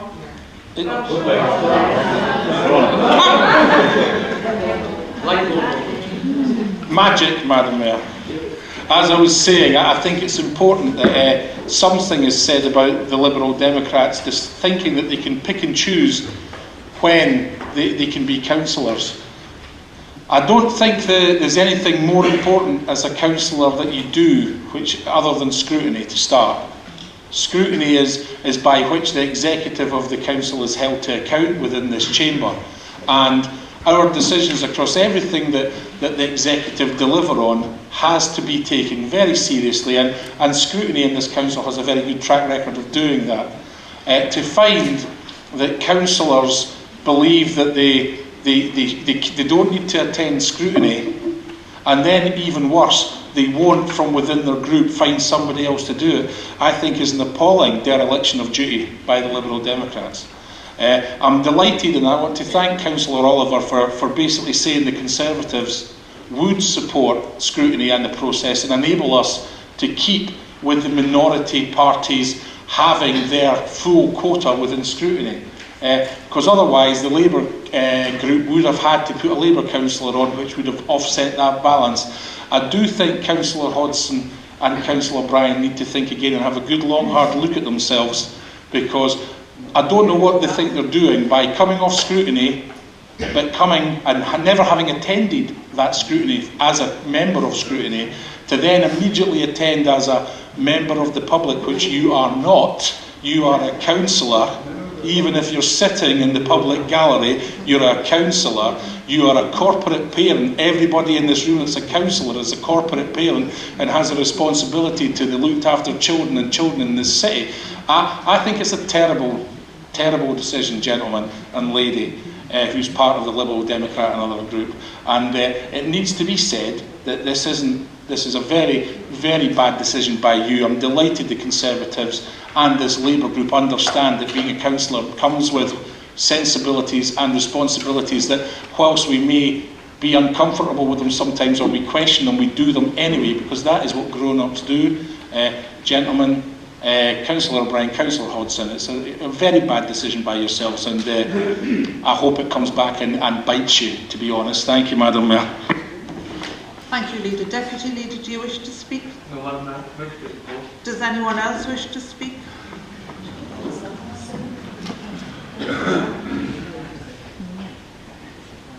Councillor Hodgson. Thank you, Mayor Sunderland. I do know the Leader's comments, but we will be voting against option 1, primarily because we do not see that it will change the status quo within Children's Services Scrutiny. The Children's Services Scrutiny Committee is currently chaired and vice-chaired by Labour and the Conservatives, and it is, in our view, run ineffectively. We have for a long time expressed our dissatisfaction with the leadership and direction of this committee. You may disagree with my colleague's actions, fine, but to try and suggest that he is bringing the committee into disrepute is pathetic. The committee has brought itself into disrepute. During the period in which it's been overseen by Labour and the Conservatives, the Council has repeatedly been told that its scrutiny arrangements in children's services have been inadequate. This is not just us saying this, whatever you think of us, this has been stated by Ofsted on separate occasions. It is serious external criticism. We think it's appalling that despite Sunderland's situation being a national disgrace, there has been no move by the ruling group to alter the leadership and direction of this committee. Point of order, Madam Mayor. Point of order. What's the point of order? Point of order, Councillor Hodgson, and his comments to the Council, in my opinion, are misleading. In fact, the last Ofsted review, when the members of scrutiny were before the Ofsted inspector said categorically to those councillors that scrutiny in Sunderland is working fine, and that she herself would not like to appear before the committee under Councillor Smith's leadership. So to suggest otherwise is misleading, Madam Mayor. Thank you, Mayor. I don't think it is misleading, and it's in writing, addressed to this council on 3 separate occasions, and that's the word I'll go for from Ofsted. I think that actually the Ofsted reports reflect very badly on all of us connected with scrutiny, every single one of us in this chamber. We will continue to scrutinise children's services in this city, but we refuse to be part of a committee that is failing, given that there is clearly no willingness to reform or change the composition of that committee. Thank you. Thank you, Madam Mayor. I was going to speak on this, but I will say something in response to what Councillor Hudson has said. Madam Mayor, this is childish games first, and the children of Sunderland second. Do you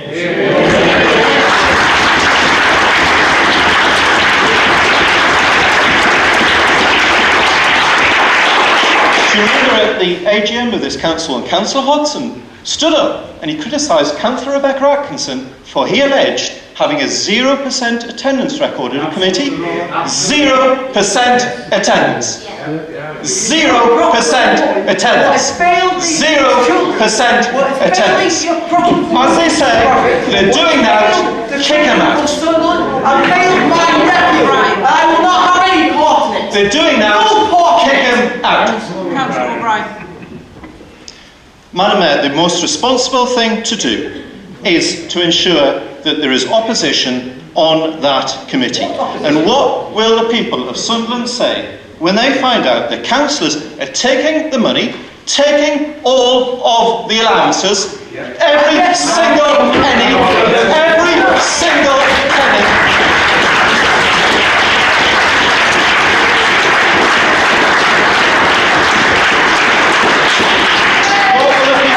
Say when they find out that their councillors are taking the money and not turning up to the meeting.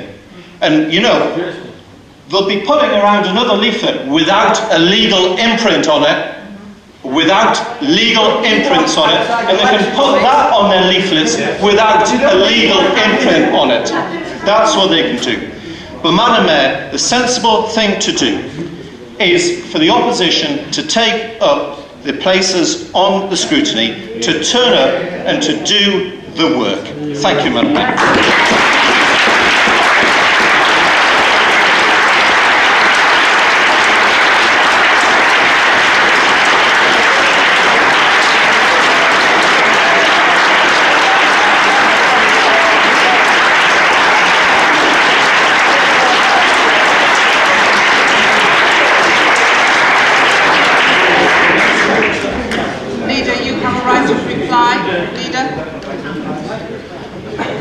I'd like to thank Councillor Oliver for doing a very good start-up and a warm-up there. I've never agreed with a Conservative councillor's every word in 13 years in this chamber, and I've agreed with every single word that Councillor Oliver said there just now, and it was needing to be said.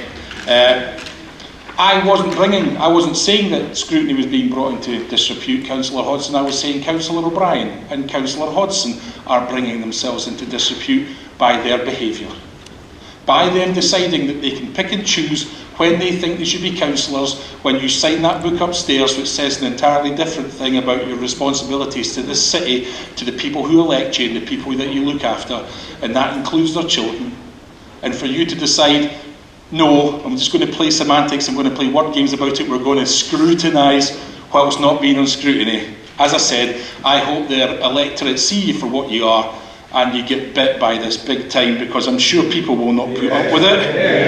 And Councillor O'Brien, you really do need to understand that there are procedures in here, and I know you don't think the rules apply to you, and you complain when people say bad things, but you seem quite happy to sit there and say bad things and interrupt people all the time, and it's okay for you to be rude and to interrupt, but for nobody else. So, in closing, it just shows you for what you are, immature, and I'm sure the electorate will deal with you in May. I can't wait to see what happens. Have a nice day. Thank you very much.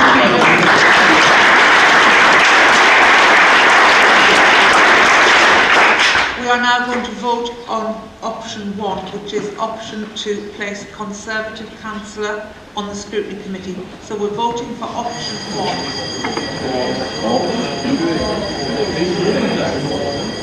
Shame on the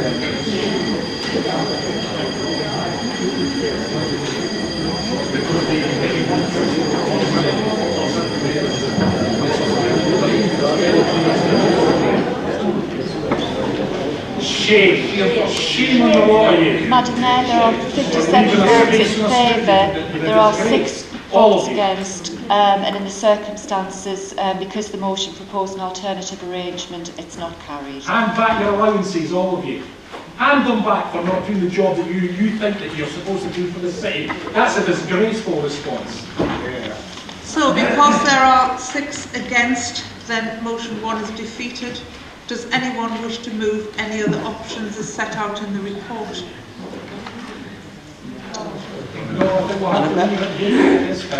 Madam Mayor, I'd like to move option 3, please.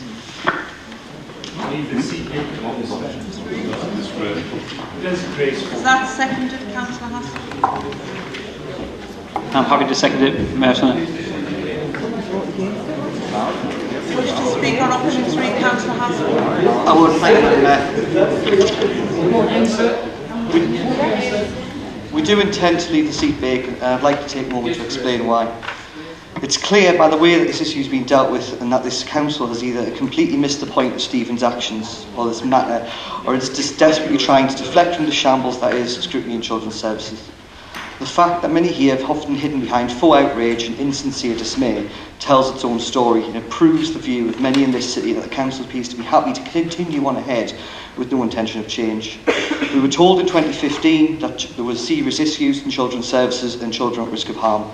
Despite this damning report, the council member who has had that portfolio at the time was then later moved into chair of the scrutiny committee, in effect marking their own homework.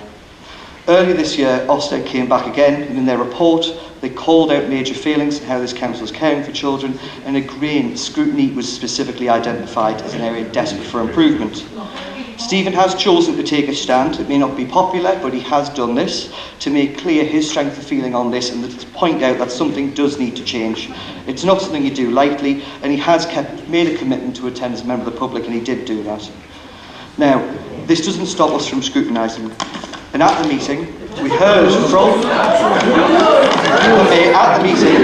from the new Chief Executive Together of Children, who has just come in as the full ramifications of this report are being discussed. And it was clear that 6 weeks into the job, they have been able to have a look at the Ofsted report and look at the situation in this city and report back. And during the meeting, there was a presentation given to all the members of scrutiny where it was explained about the challenges that Sunderland's facing. But one of the things specifically called out by the new chief exec, the person that this council chose to oversee Together for Children, it tells us that there is a desperate need for reform for scrutiny. This was in the presentation and given to everybody there. There is a clear issue that departments and officers aren't being held to account. We're failing to identify glaring problems, and the scrutiny is failing to drive change. Now, coming back to this is someone... Councillor Ty? Point of order of personal clarification. I was at that meeting and the Chief Executive of Together for Children didn't ask for changes in the scrutiny arrangements or scrutiny of that particular committee. What they asked for and what they said they were prepared to engage in was further scrutiny arrangements for the company, which is something very different to what's being referred to now.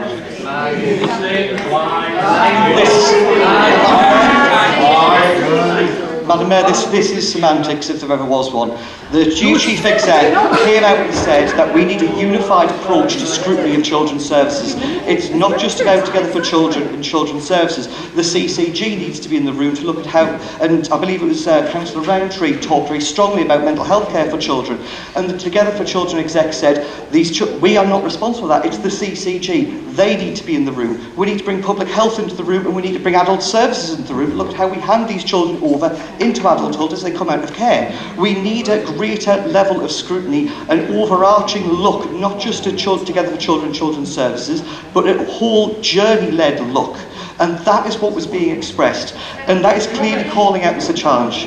And to be quite frank, and I'll sum up very quickly now, until there is some meaningful change in how children's services are scrutinised, there will be the intention to keep voting, to keep the seat vacant, because we need to see change. Thank you. Madam Mayor, point of order for personal clarification. What I'd like to say is that these people are totally inexperienced. They don't know what they're talking about. They make their own rules, they come to scrutiny and declare the members of the public, and they sit and they pick it up the wrong way and they bring it. They're more to be pitied and sympathised than to take them seriously. Thank you.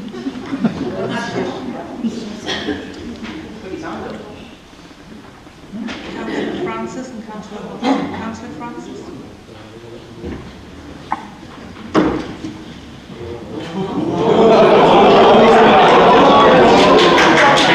That was just the arthritis in the knee.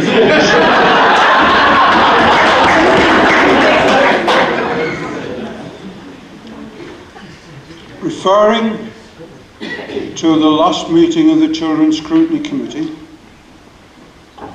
I had gone through the Ofsted report section by section, and I had something like 20 questions that I wanted to put.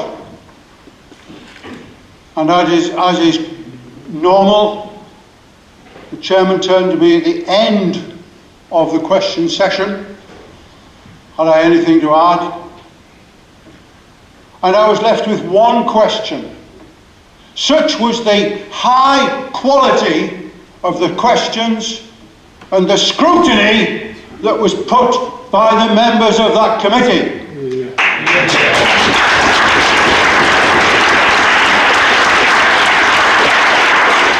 My question drew attention to repeated criticisms in the Ofsted report of the management of Together for Children. And I made it very clear I wasn't interested in what had gone before. I wanted to know who was going to be responsible for overseeing the necessary tightening up of management in the future.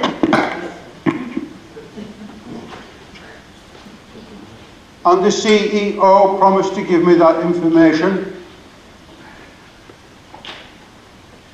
If you've got questions so I was very, very pleased with the quality of that scrutiny. And I'm looking at one lady now who knows where I'll be drawing my experience of questioning and cross-examining from. And again, I repeat, the quality of questioning, the quality of supplementary questions was outstanding. And that was from Labour and from Conservative.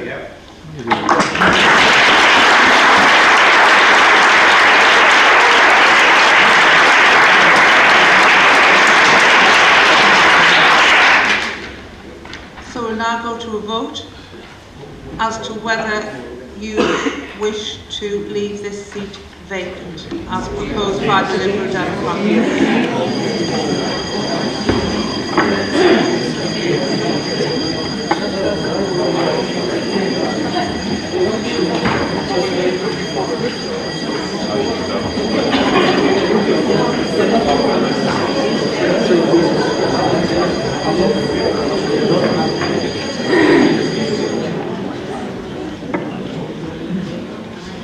Madam Mayor, there are 6 votes in favour of the motion and 57 votes against, and therefore the motion is defeated. Point of order, Madam Mayor.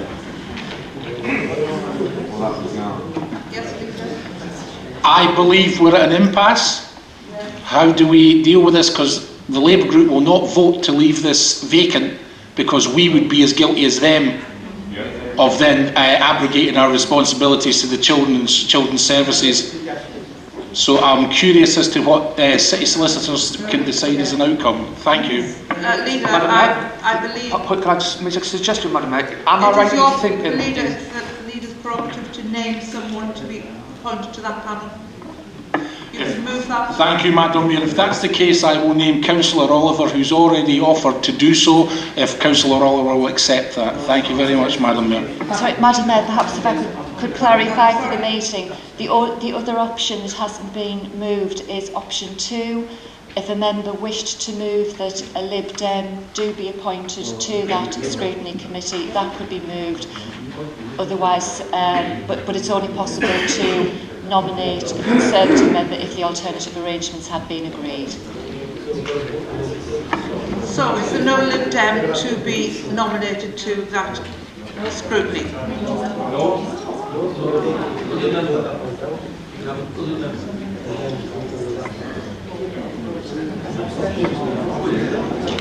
Madam Mayor, in effect the position therefore is that if there's no other motion being moved, by default at the present time the seat would remain vacant. That's a disgrace. Madam Mayor, can I make a point? Am I correct in thinking that if any member abstains on the vote, then if the vote is carried to appoint Councillor Oliver to the committee, then that vote will be carried. If members would abstain instead of voting against. Yes, Councillor Mordy.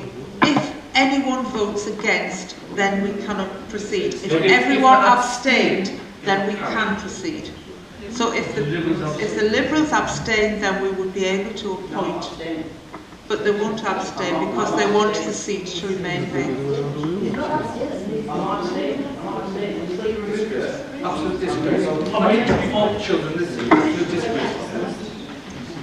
Right, thank you. I think it's something we'll have to address at a later stage. Thank you, Madam. Discussions with legal. I think we will move on finally. We'll deal with the report of appointments to committees. You'll note the supplementary report being circulated regarding a change of membership to the Standards Committee. Leader, would you please move the report and the supplementary report?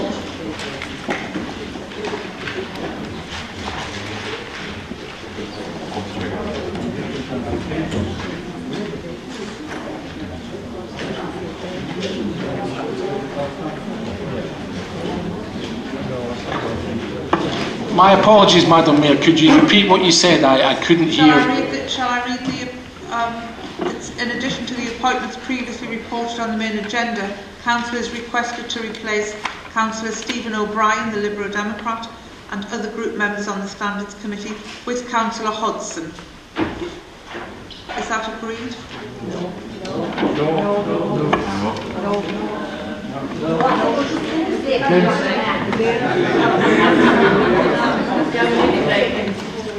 Madam Mayor, am I allowed to speak? Whilst moving that report, I will be voting against it.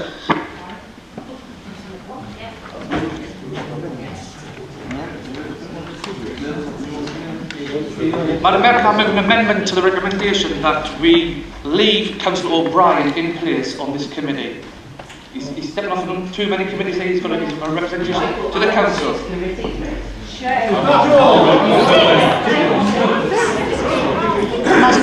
Madam Mayor, the position is that because this is a politically balanced committee, Council must comply with the wishes of the particular political group as to its representative on that committee.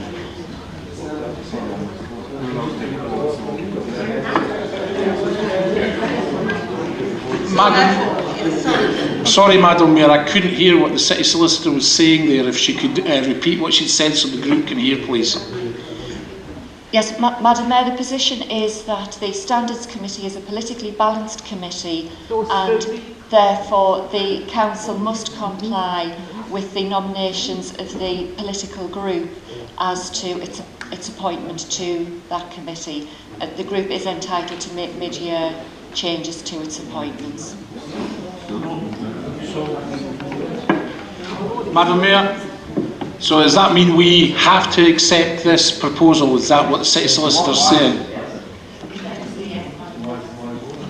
So we're just noting the report then? We are, Leader. Well, we'll need to take that up as a conversation after this meeting, Madam Mayor, because I'm very, very unhappy with, I'm very, very unhappy with how a small group in this chamber seems to be basically using the system to abuse it. Thank you, Madam Mayor. In the meantime, members, could those reports be agreed?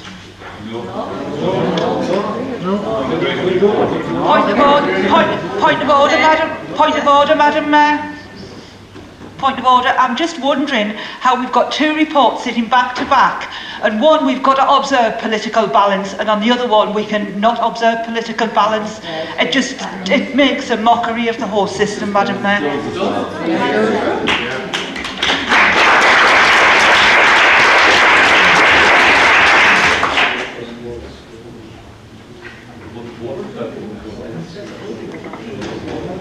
I think on this occasion we'll defer that until the next meeting. Is that agreed?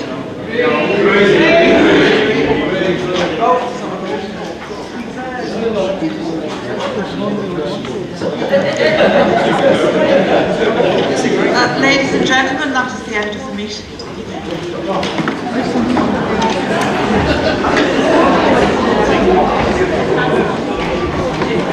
Standing for